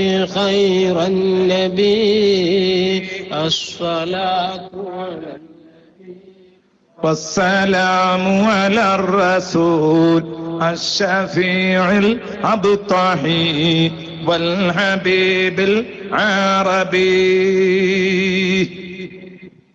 എല്ലാവരും ഇരിക്കും. അല്ലാഹുവേ, സാധുക്കളായ ഞങ്ങൾ ഈ ചൊല്ലിയതിന് മുഴുവനും നീ സ്വീകരിക്കണേ അല്ലാഹ്, നീ സ്വീകരിക്കണേ അല്ലാഹ്. അല്ലാഹുവേ നീ സ്വീകരിക്കണേ അല്ലാഹ്, അല്ലാഹുവേ നീ സ്വീകരിക്കണേ അല്ലാഹ്. പടച്ചോനെ അർഹമർ റഹീമായ റബ്ബേ, സാധുക്കളായ ഞങ്ങൾക്ക് രണ്ടു ലോകത്തും നീ വിജയം നൽകി അനുഗ്രഹിക്കണേ റഹ്മാനെ. രണ്ടു ലോകത്തും ഞങ്ങളെ വിജയികളിൽ പെടുത്തി അനുഗ്രഹിക്കണേ റഹ്മാനെ. പടച്ചവനെ, ഞങ്ങൾക്ക് ഒരു തരത്തിലും നീ ക്ഷീണങ്ങളും പ്രയാസങ്ങളും നൽകരുത് അല്ലാ. ഞങ്ങൾ ഉസ്താദുമാർക്ക് നീ ആഫിയത്ത് നൽകണേ അല്ലാ. ഞങ്ങളെ മാതാപിതാക്കൾക്ക് ആഫിയത്ത് നൽകണേ അല്ലാ. മരണപ്പെട്ടു പോയവർക്ക് നീ മഗ്ഫിറത്ത് നൽകണേ അല്ലാ. ഈ സദസ്സിൽ വെച്ച് ദുആ ചെയ്യാൻ പറഞ്ഞ ആരൊക്കെയുണ്ടോ അവർക്ക് മുഴുവനും നീ അർഹമായ പ്രതിഫലം നൽകണേ അല്ലാ. അവരുടെ ആവശ്യങ്ങൾ നീ നിർവഹിച്ചു കൊടുക്കണേ അല്ലാ. പ്രിയപ്പെട്ട സുഹൃത്തുക്കളെ, പിന്നെ നമ്മളെ ജീവിതത്തിൽ നാം ചെയ്യുന്ന വളരെ പ്രധാനപ്പെട്ട ഒരു സംഗതി എന്താ? സുബഹി നിസ്കരിക്കുന്നു, മറ്റു നിസ്കാരങ്ങൾ നിർവഹിക്കുന്നു, ഖുർആൻ ഓതുന്നു. സുബഹി നിസ്കരിച്ച് അല്പം ഖുർആൻ ഓതി പിന്നെ ഇറങ്ങുന്നത് എന്തിനാ? അന്നം തേടി ഇറങ്ങാണ് അല്ലേ? പിന്നുള്ള പരിപാടി അന്നം തേടി ഇറക്കാം. ഈ അന്നം തേടി ഇറങ്ങുന്നത് നെയ്യത്ത് നന്നാക്കിയാൽ ഇതിന് വലിയ കൂലിയാ. നെയ്യത്ത് നന്നാക്കിയാൽ വലിയ കൂലിയാ. കേട്ടോളൂ. സയ്യിദുനാ ഉമർ റളിയല്ലാഹു അൻഹു. ഒരു പക്ഷേ നിങ്ങൾക്ക് തോന്നിയേക്കാം ഇതൊക്കെ ഒരു ഭംഗി വാക്ക് പറയല്ലേ, നമ്മളിപ്പോ പണിയെടുക്കുന്നതിന്, പാറയോട് മല്ലടിക്കുന്നതിന്, വെയിലുകൊണ്ട് പണിയെടുത്ത് നമ്മളെ മക്കളെ പോറ്റുന്നതിന് അള്ളാഹു നമുക്ക് കൂലി തരും, അതൊരു ഇബാദത്താണെന്ന് പറഞ്ഞാൽ അത് എത്ര കണ്ട് ഇബാദത്താണ് എന്ന് ചിന്തിക്കുന്നവരുണ്ടാകും. അതൊക്കെ എല്ലാ മനുഷ്യന്മാരും ചെയ്യുന്നതല്ലേ അല്ലേ? നിസ്കരിക്കാത്തവരും നോമ്പോൽക്കാത്തവരും ഖുർആൻ ഓതാത്തവരും ഒക്കെ പണിക്ക് പോവല്ലോ. ആ ഇബാദത്തിന് ആർക്കും മടിയില്ലല്ലോ. പക്ഷെ എവിടെ പ്രശ്നം എന്നറിയോ? നിയ്യത്തുമ്മലാണ്. മറ്റുള്ളവരെന്തിനാണ്? തിന്നാൻ വേണ്ടിയിട്ട് പണിക്ക് പോവാണ്.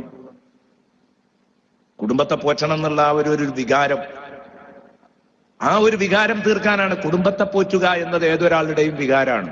അത് പുലർത്താൻ വേണ്ടിയിട്ടാണ് പണിക്ക് പോകുന്നത്. നേരെ മറിച്ച് അതോടൊപ്പം ഇത് അള്ളാഹുവിന്റെ മാർഗത്തിലുള്ള ഒരു ഇബാദത്താന്ന് മനസ്സിലാക്കിയാൽ അതിന് കൂലി കൂടുകയാണ്. കാരണം എന്താ? അല്ലാഹു തആല സയ്യിദുനാ ഉമർ റളിയല്ലാഹു അൻഹു പറയാൻ, മാ ജാഅനി അജലി ഫീ മകാനിൻ മാ അദാ ഫീ സബീലില്ലാഹി അസ്സ വജല്ല അഹബ്ബ ഇലയ്യ മിൻ അൻ യഅതിയനി വഅന ബൈന ശുഅബതൈ റഹ്ലി അത്ലുബു മിൻ ഫദ്ലില്ലാഹ്. സയ്യിദുനാ ഉമർ ഇബ്നുൽ ഖത്താബ്. ആ വാക്ക് കണ്ടപ്പോൾ ഞാൻ അത്ഭുതപ്പെട്ടു പോയി. ഉമർ റളിയല്ലാഹു അൻഹു പറയാൻ, മാ ജാഅനി അജലി ഫീ മകാനിൻ മാ അദാ ഫീ സബീലില്ലാഹ്, എന്റെ അവധി വന്നെത്തൂല ഫീ മകാനിമ്മ, ഒരു സ്ഥലത്തും. എവിടെ വെച്ച് ഞാൻ മരിക്കുകയാണെങ്കിലും അതെവിടെ? അള്ളാഹുവിന്റെ മാർഗമല്ലാത്ത എന്ന് പറഞ്ഞാൽ അള്ളാന്റെ മാർഗത്തിൽ സമരം ചെയ്യുമ്പോ സമരക്കളത്തിൽ വീണ് ഷഹീദാവുകയാണെങ്കിൽ ഞാൻ സമ്മതിക്കുന്നു. സമരക്കളത്തിൽ ഷഹീദാകുന്നതല്ലാതെ ഞാൻ എവിടെ വെച്ച് മരിക്കുകയാണെങ്കിലും എനിക്കേറെ ഇഷ്ടപ്പെട്ടത്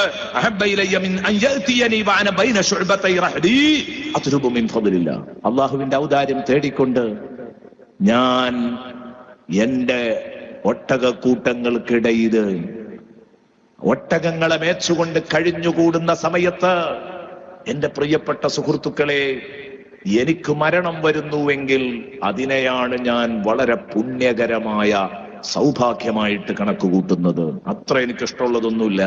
സമരക്കളത്തിൽ മരിക്കുന്നെങ്കിൽ അത് ലാഭമാണ്. അതില്ലെങ്കിൽ പിന്നെ അധ്വാനിച്ച് കുടുംബം പുലർത്താൻ അധ്വാനിച്ചു കൊണ്ടിരിക്കുമ്പോൾ ഞാൻ മരിക്കണം എന്നാണ് ഞാൻ ആഗ്രഹിക്കുന്നത്. അധ്വാനിച്ചു കൊണ്ടിരിക്കുമ്പോൾ. കാരണം അതൊരു ലാഭമാണ്. അപ്പൊ ആരോ ചോദിച്ചു, അത്രയൊക്കെ പറയാനുണ്ടോ ഉമർ റളിയല്ലാഹുവിനോട്? തങ്ങളെ എത്രയൊക്കെ പറയാനുണ്ടോ? അപ്പൊ മഹാനവറുകൾ ഓതി, വആഖറൂന യദ്ദിബൂന ഫിൽ അർളി യബ്തഗൂന മിൻ ഫദ്ലില്ലാഹ്. വിശുദ്ധ ഖുർആനിൽ നിന്ന് ആയത്തോതി. അപ്പൊ തെളിവായിട്ട് ഏത്?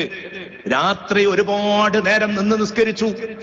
രാത്രിയുടെ 2/3, രാത്രിയുടെ 2/2, രാത്രിയുടെ 2/3 കൂടുതൽ ഇങ്ങനെയൊക്കെ നിസ്കരിച്ച് ക്ഷീണിച്ച് അവശരായി കിടന്നുറങ്ങിയാൽ നേരം വെളുത്താ പണിക്ക് പോകാൻ കഴിയൂല.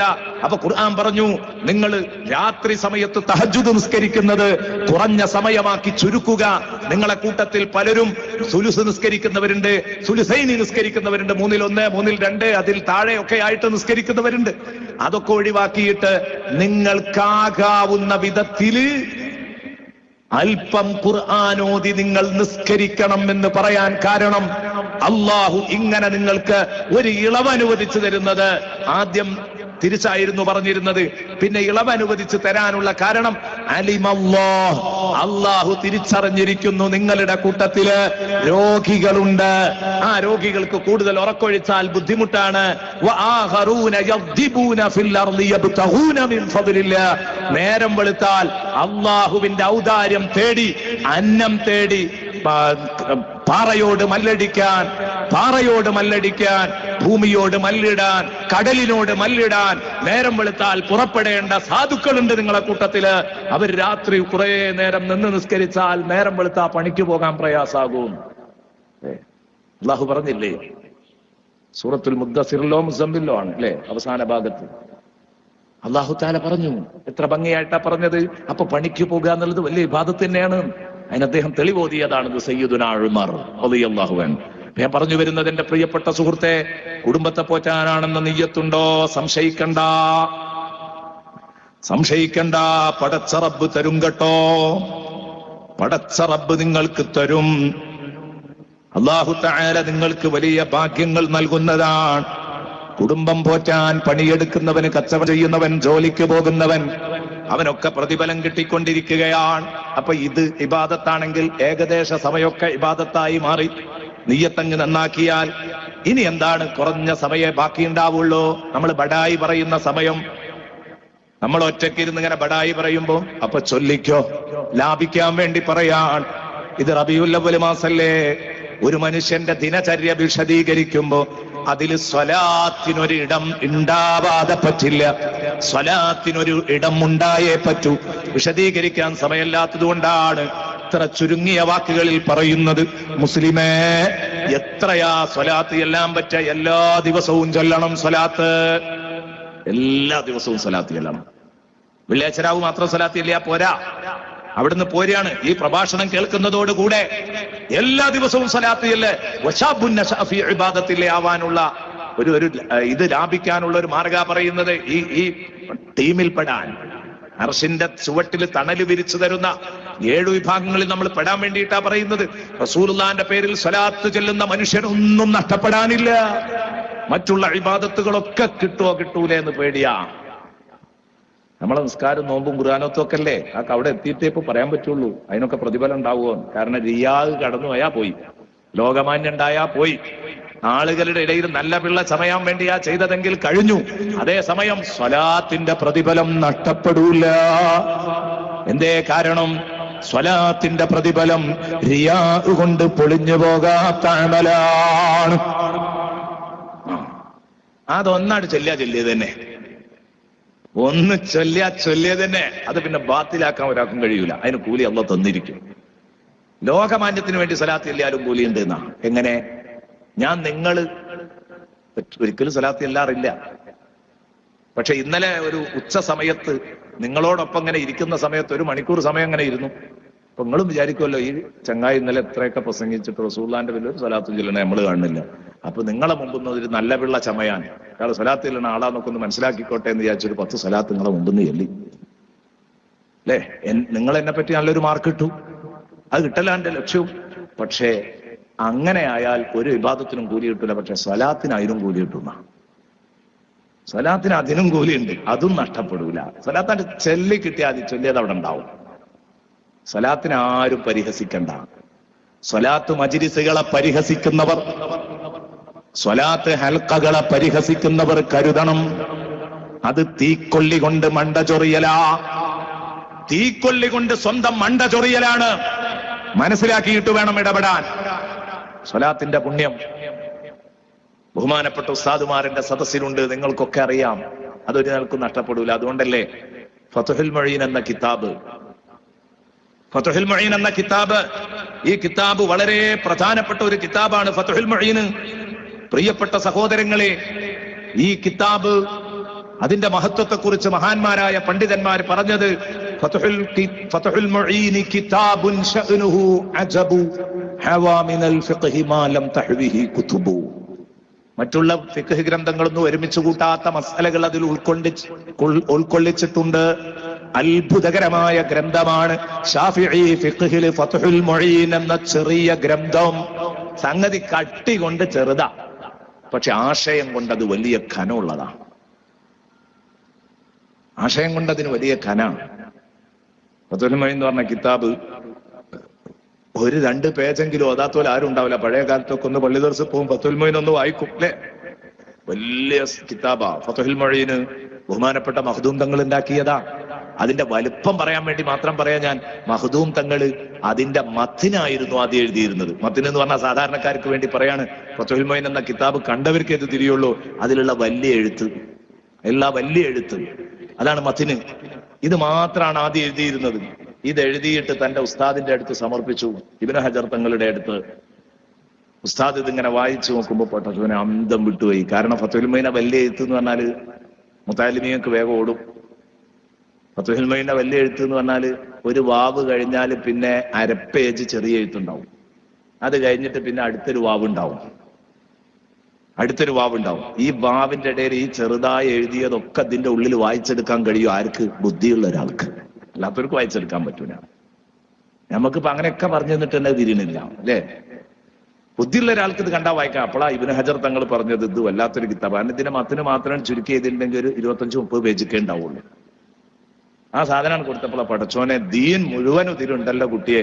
പക്ഷേ സാധാരണ മത്തിനൊരാൾ എഴുതും, പിന്നെ അതിന് വ്യാഖ്യാനം ശറഹ് വേറെ ആരെങ്കിലും വന്ന് എഴുതല. പൊന്നു മോനെ, ഈ ഉത്തരവാദിത്തം ആരെ ഏൽപ്പിക്കേണ്ട? ലോകത്തൊരാൾക്കും കഴിയൂല, ഇതിൻ്റെ കുട്ടിക്ക് തന്നെ കഴിയുള്ളൂ. ഇതിന് വ്യാഖ്യാനം എഴുതാൻ ശറഹ് നിങ്ങൾ തന്നെ എഴുതണം. അങ്ങനെയാണ് ഷാരിഹും മാത്തിനും ഒക്കെ ഒന്നായത്. ഫതുൽമൈന്റെ ചെറിയ എഴുത്തും വലിയ എഴുത്തും ഒക്കെ എഴുതിയത് ഒരാൾ തന്നെയാണ്. അങ്ങനെ അദ്ദേഹം തന്നെ എഴുതുകയാണ്. അപ്പൊ അതൊരു വിശാലായ കിതാബായി വന്നു. ഞാൻ പറയുന്നത് ഈ കിതാബിന്റെ തുടക്കം ഇത് പറയാനപ്പോ ഞാൻ പറഞ്ഞുകൊണ്ടുവന്നത്, ഈ കിതാബിന്റെ തുടക്കത്തില് ഫത്ഹുൽ മുഈനിന്റെ മുഖദ്ദിമയില് മഹാനവറുകൾ പറയുന്നുണ്ട്, ഈ കിതാബ് എനിക്ക് ഉപകാരപ്പെടാൻ വേണ്ടി നിങ്ങൾ ദുആ ചെയ്യണം. നമ്മളോട് അപേക്ഷിക്കാം. ഇത് വലിയ കിതാബാണ്, വലിയ കാര്യമാണ് എന്നൊക്കെ എല്ലാവരും പറഞ്ഞിട്ടുണ്ടെങ്കിലും ഇത് ഉപകാരപ്പെടാൻ, ഇതൊക്കെ നാഫിയാവണം. റിയാ ഉണ്ടായാ പോയില്ലേ? ലോകമാന്യത്തിന് വേണ്ടിയാ എഴുതിയതെങ്കിൽ ഈ എഴുതിയതൊക്കെ ബാത്തിലായി, ഇതൊന്നും എനിക്ക് ഉപകാരപ്പെടൂല. അപ്പൊ അതുകൊണ്ട് ഇതെനിക്ക് നാഫി ആവാൻ നിങ്ങൾ ദുആ ചെയ്യും എന്ന് പറയുന്ന മഖ്ദൂം തങ്ങള് സ്വലാത്തും സലാമും ചൊല്ലുമ്പോൾ അവിടെ ഈ സ്വലാത്ത് കൊണ്ടും സലാമും കൊണ്ടും ഞാൻ രക്ഷപ്പെടാൻ നിങ്ങൾ ദ്വാരക്കണം എന്നല്ല പറയുന്നത്. അവിടെ ഉറപ്പിച്ചങ്ങോട്ട് പറയാണ് സ്വലാത്തൻ വ സലാമൻ അഫൂസു ബിഹിമാ, സ്വലാത്തൻ വ സലാമൻ അഫൂസു ബിഹിമാ. നബി തങ്ങളുടെ പേരിൽ സ്വലാത്തും സലാമും ചൊല്ലുമ്പോ പറയാ അഫൂസു ബിഹിമ, ഈ സ്വലാത്ത് കൊണ്ടും സലാമും കൊണ്ടും ഞാൻ വിജയിക്കന്നെ ചെയ്യും. അവിടെ നിങ്ങൾ ദ്വാരനൊന്നും സഹായിക്കേണ്ട കാര്യമൊന്നുമില്ല, അതുകൊണ്ട് ഞാൻ വിജയിക്കുന്നു, എനിക്ക് ഉറപ്പാണ്. ഇതാണ് ഇപ്പൊ എനിക്ക് ആകെ വിജയിക്കുന്നുള്ളതിനൊരു ഉറപ്പ്. സ്വലാത്തും സലാമിന്റെ കഥ അതാണ്. അപ്പൊ അതുകൊണ്ട് ജീവിതത്തിൽ ഒരല്പം സ്വലാത്ത്, ജീവിതത്തിൽ ഒരല്പം സ്വലാത്ത് എന്റെ പ്രിയപ്പെട്ട സുഹൃത്തുക്കളെ നമുക്കൊക്കെ വേണം. അത് എത്രയാ കഴിയുന്നതെങ്കിൽ അത്ര. 10 സ്വലാത്ത് കഴിയുമെങ്കിൽ 10 ചൊല്ലിയാൽ മതി. 100 പറ്റുമെങ്കിൽ 100 ചൊല്ലിക്കോ, 1000 പറ്റുന്നവർ അങ്ങനെ ചൊല്ലിക്കോ. ദിവസവും 10 സ്വലാത്തെങ്കിലും ചൊല്ലാത്ത ഒറ്റ കുട്ടി ഉണ്ടാവരുത്. അതിനൊരു സമയം കാണുക. ഇപ്പൊ എന്താ, ഒരു കൃത്യ സമയമാണ് വെച്ചാൽ ഒരു 10 സ്വലാത്തപ്പ ചൊല്ലിക്കൂടെ? അസ്രസ്കരിച്ചിട്ടാണെങ്കിൽ അങ്ങനെ, മാരിപസ്കരിച്ചിട്ടാണെങ്കിൽ അങ്ങനെ, ഒരു 10 സ്വലാത്ത് എന്ന് ഞാൻ ചൊല്ലുന്ന തീരുമാനിച്ചാൽ അള്ളാഹു അത് കാരണമായിട്ട് നമ്മളെ രക്ഷപ്പെടുത്തുകയാണെങ്കിൽ മുതലായില്ലേ? എന്റെ പ്രിയപ്പെട്ട സഹോദരങ്ങളെ, ഹബീബ് സല്ലല്ലാഹു അലൈഹി വസല്ലമ തങ്ങളുടെ പേരിൽ ഇന്ന് നമ്മളിവിടെ അസ്സലാത്തു അലൻ നബി ചൊല്ലിയപ്പോ എത്ര സ്വലാത്തും സലാമും ചൊല്ലി.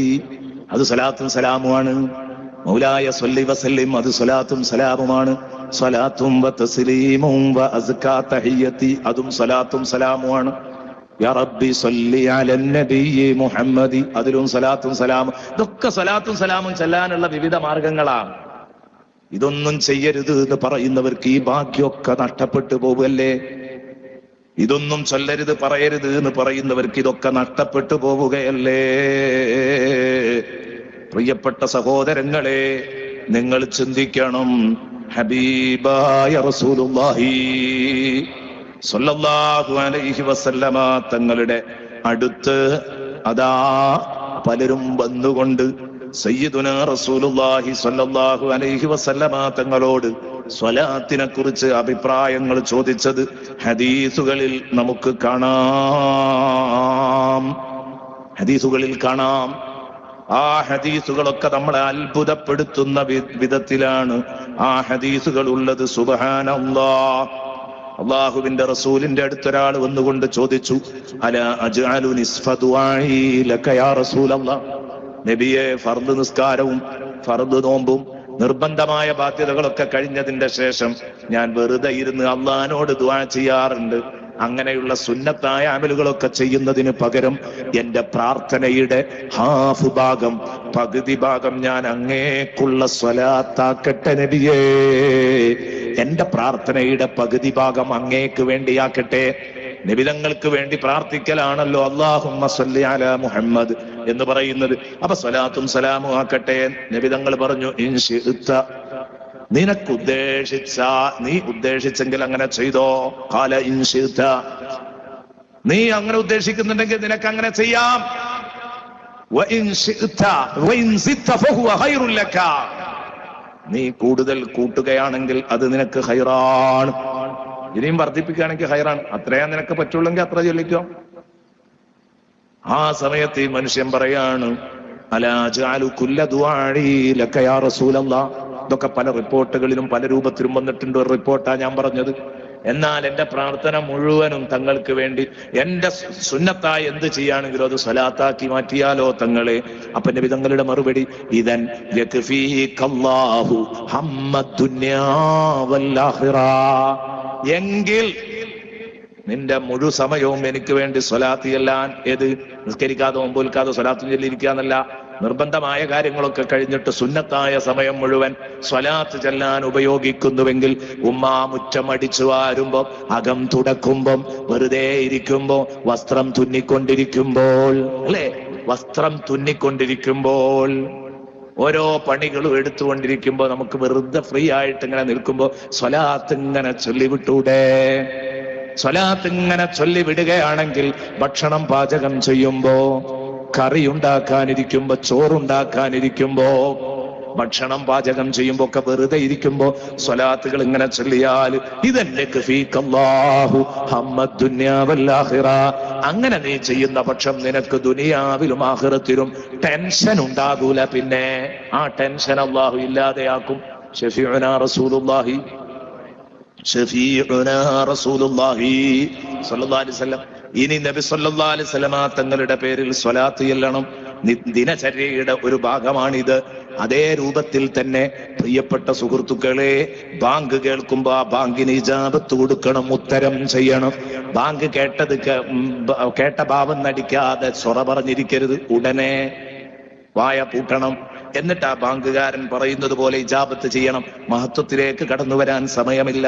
ഇതൊക്കെ ഇമാം സുയൂത്തി റളിയല്ലാഹു അൻഹു അമലുൽ യൗമി വൽ ലൈല എന്ന ഗ്രന്ഥത്തിൽ രേഖപ്പെടുത്തിയ സംഭവങ്ങളാണ് ഞാൻ നിങ്ങളോട് ഇപ്പോൾ ഈ പറഞ്ഞുകൊണ്ടിരിക്കുന്നതൊക്കെ.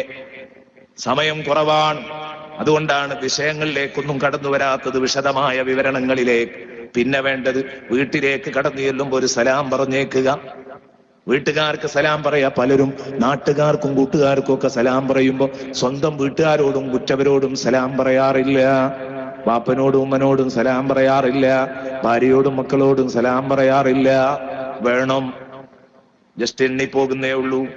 45 നിർത്താന്ന് പറഞ്ഞാൽ 43 നിർത്തുകയാണ്. പ്രിയപ്പെട്ട സഹോദരങ്ങളെ, എല്ലാ ഫർദ് നിസ്കാരവും കഴിഞ്ഞ ഉടനെ ഒരു ആയത്തുൽ കുർസി അങ്ങ് ഓതിടുക. എല്ലാ ഫർദ് നിസ്കാരവും കഴിഞ്ഞിട്ട് ഒരായത്തുൽ കുർസി ഓതുകയാണെങ്കിൽ, ഏതൊരു ഫർദ് നിസ്കാരം കഴിഞ്ഞാലും ഉടനെ ഒരായത്തുൽ കുർസി. അതുണ്ടോ? റസൂലുള്ളാഹി പറഞ്ഞു, മൻ ഖറഅ ആയത്തുൽ കുർസി ഫീ ദുബരി കുല്ലി സ്വലാത്തിൻ മക്തൂബ. ഫർദ് നിസ്കാരങ്ങളുടെ പിറകിലൊക്കെ ഒരായത്തുൽ കുർസി ഒരാൾ ഓതുകയാണെങ്കിൽ അയാൾക്ക് കിട്ടാൻ പോകുന്നത് ലം യംനഉഹു മിൻ ദുഖൂലിൽ ജന്നത്തി ഇല്ലാ അൻ യമൂത്. സ്വർഗത്തിൽ കിടക്കുന്നതിന് ഒറ്റ തടസ്സേ ഉള്ളൂ, അത് മരണമാണ്. മരിച്ചു കിട്ടിയാൽ മതി അയാൾ സ്വർഗത്തിലെത്തി. മരിച്ചു കിട്ടിയാൽ മതി അയാൾ സ്വർഗത്തിലെത്തി. മരിച്ചിട്ടാത്ത കുഴപ്പമുള്ളൂ സ്വർഗം കിട്ടാതിരിക്കാൻ. എന്താ വേണ്ടത്? എല്ലാ ഫർദ് നിസ്കാരത്തിന്റെയും ശേഷം ഒരു ആയത്തുൽ കുർസി പാരായണം ചെയ്യണം. അങ്ങനെ അങ്ങനെ നീണ്ടുപോകുന്നു. പിന്നെ ജീവിതത്തിൽ വേറെയും കുറെ കാര്യങ്ങൾ ചെയ്യണം. തൽക്കാലം ഞാനിവിടെ അവസാനിപ്പിക്കുന്നു. സമയം വൈകിപ്പോയി. നിസ്കാരത്തിന്റെ ശേഷമുള്ള ദിക്റുകള്, മഗ്രിബിനും സുബഹിക്കും പ്രത്യേകമുള്ള ദിക്റുകള്, സ്വതക്ക ചെയ്യണം, തിന്നുമ്പോ ബിസ്മി ചൊല്ലണം, തിന്നെഴുന്നേൽക്കുമ്പോ അൽഹംദുലില്ലാ പറയണം. ഇതൊക്കെ ഞാൻ പറയണമെന്ന് കരുതിയ ഇതിനൊക്കെ വലിയ കൂലിയുണ്ട്. പക്ഷേ നാളെ ഇനി ഇത് ആവർത്തിക്കാൻ കഴിയില്ല. കാരണം നാളെ അടുത്ത വിഷയത്തിലേക്ക് കയറണം. അപ്പൊ അതുകൊണ്ട് ഏതെങ്കിലുമൊക്കെ ഭാഗങ്ങൾ അവസരോചിതം ഉൾപ്പെടുത്താൻ പറ്റിയെങ്കിൽ അപ്പോൾ ഉൾപ്പെടുത്താം എന്ന് മാത്രം പറഞ്ഞ് തൽക്കാലം അവസാനിപ്പിക്കുന്നു. എല്ലാവരും ദുആ ചെയ്യണമെന്ന വസിയത്തോടുകൂടെ അൽഹംദുലില്ലാഹി റബ്ബിൽ ആലമീൻ ഹംദൻ യുവാഫി നിഅമഹു വയുകാഫിഉ മസീദ. اللهم صل وسلم على رسولك سيدنا محمد وعلى آل سيدنا ومولانا محمد. അർഹമുറാഹിമായ റബ്ബേ, സാധുക്കളായ ഞങ്ങളുടെ ചെറുതും വലുതുമായ എല്ലാ ചെറുതും വലുതും രഹസ്യവും പരസ്യവുമായ തെറ്റുകുറ്റങ്ങൾ നീ മാപ്പാക്കി തരണേ അല്ലാഹ്. നീ മാപ്പാക്കി തരണേ അല്ലാഹ്. പടച്ചവനെ നീ മാപ്പാക്കി തരണേ അല്ലാഹ്. അല്ലാഹുവേ, സാധുക്കളായ ഞങ്ങളെ രണ്ട് ലോകത്തും നീ വിജയികളിൽ പെടുത്തണേ അല്ലാഹ്. അർഹമുറാഹിമായ റബ്ബേ, സാധുക്കളായ ഞങ്ങൾ നല്ല നിലക്ക് ജീവിക്കുന്ന നിന്റെ ഇബാദത്തിലായി വളരുന്നവർ എന്ന് പറയുമ്പോൾ മദ്യപിക്കാതെ, നമീമത്ത് പറയാതെ, ഗീബത്ത് പറയാതെ, കളവ് പറയാതെ നല്ല നിലക്ക് ജീവിക്കാൻ പടച്ചവനെ നീ തൗഫീഖ് നൽകണേ അല്ലാഹ്. നീ തൗഫീഖ് നൽകണേ അല്ലാഹ്. നീ തൗഫീഖ് നൽകണേ അല്ലാഹ്. അതുപോലെ തന്നെ പ്രവാസികൾക്ക് വേണ്ടി ദുആ ചെയ്യാൻ പറഞ്ഞിട്ടുണ്ട്. നാട്ടിലുള്ളവരും പ്രവാസികളും എല്ലാവരെയും നീ സ്വീകരിക്കണേ അല്ലാഹ്. നമ്മളെ ഓൺലൈനിൽ ഒരുപാട് സുഹൃത്തുക്കൾ അല്ലെ, നമ്മൾ ഇത്രയും നല്ല ഒരു സദസ്സ്, എനിക്ക് ഇന്നലെ സദസ്സ് കണ്ടപ്പോൾ ചെറിയൊരു വിഷമം ഇങ്ങനെ തോന്നിയിരുന്നു. ഒന്ന് റബീഉൽ അവ്വലാണ്, ഇന്നലെ എല്ലാ സ്ഥലത്തും പരിപാടിയുണ്ട്, ഇന്നും പല സ്ഥലത്തും നബിദിന പരിപാടികൾ നടന്നുകൊണ്ടിരിക്കുന്നു. അപ്പൊ വരാനൊരു പ്രയാസം ഉണ്ടാകും. എന്നാലും ഒരു വലിയ ചെലവ് നടത്തി ഈ വലിയ പരിപാടി ഇവിടെ സംഘടിപ്പിക്കുമ്പോൾ എത്ര പ്രയാസമുണ്ട് ഈ പ്രവർത്തകർക്ക്. ഞാൻ ഏതായാലും ഇവിടെ അല്ലെങ്കിൽ വേറെ എവിടെയെങ്കിലും ഒന്ന് പ്രസംഗിക്കും. പക്ഷേ ഞാൻ പറഞ്ഞു വരുന്നത്, ഇത്രയും നല്ലൊരു സദസ്സ് വരെ ഒരുക്കിയിട്ട് കുറഞ്ഞ ആളുകളായിപ്പോയാൽ അതൊരു ബുദ്ധിമുട്ടല്ലേ എന്ന് തോന്നിയിരുന്നു. പക്ഷെ അൽഹംദുലില്ലാഹ് ഇന്ന് നല്ല ജനസാന്നിധ്യം അല്ലെ, മോശമല്ലാത്ത രൂപത്തിൽ ഇപ്പോഴത്തെ സാഹചര്യത്തിനനുസരിച്ച് നല്ല ഒരു ജനപങ്കാളിത്തം ഉണ്ട് സദസ്സിൽ. നാളെ ഇതിലും കൂടണം. ഞാൻ പറയുന്നു, നമുക്കിത് നാളെ ആഖിറത്തിലേക്കുള്ള നേട്ടമാണ്. ഒരാളെയും കുറ്റപ്പെടുത്തൽ നമ്മുടെ ലക്ഷ്യമല്ല, തെറി പറയൽ ലക്ഷ്യമല്ല. ബഹുമാനപ്പെട്ട പണ്ഡിതന്മാരുടെ ഭാഷ, ഏത് മോശപ്പെട്ടവനും നന്നായി കിട്ടുമെന്ന് ആഗ്രഹിക്കണം. ഇബ്ലീസ് ഒരിക്കലും നന്നാകൂല. ഇബ്ലീസ് നന്നാവൂല എന്ന് ഉറപ്പാണല്ലോ. അവൻ റജീമാണ്, ആട്ടപ്പെട്ടവനാണ്. എന്നാലും ഇബ്ലീസിനെയും നന്നാക്കാൻ പറ്റുമോ എന്ന് ചിന്തിക്കണം. എങ്ങനെ? അത് നമ്മളെ ഒരു നല്ല മനസ്സിന്റെ ഗുണമാണ്. ഒരു നല്ല മനസ്സ് അങ്ങനെയാണ്. ഏത് മോശപ്പെട്ടവനും നന്നാവോ എന്ന് ചിന്തിക്കണം. അതുകൊണ്ട് എല്ലാവരോടും നമ്മൾ സംസാരിക്കുന്നത് എല്ലാവരോടുമാണ്. ആരെയും കുറ്റപ്പെടുത്തുന്നത് എല്ലാവരും അവരുടെ തലത്തിൽ മുന്തിയവരാണ്.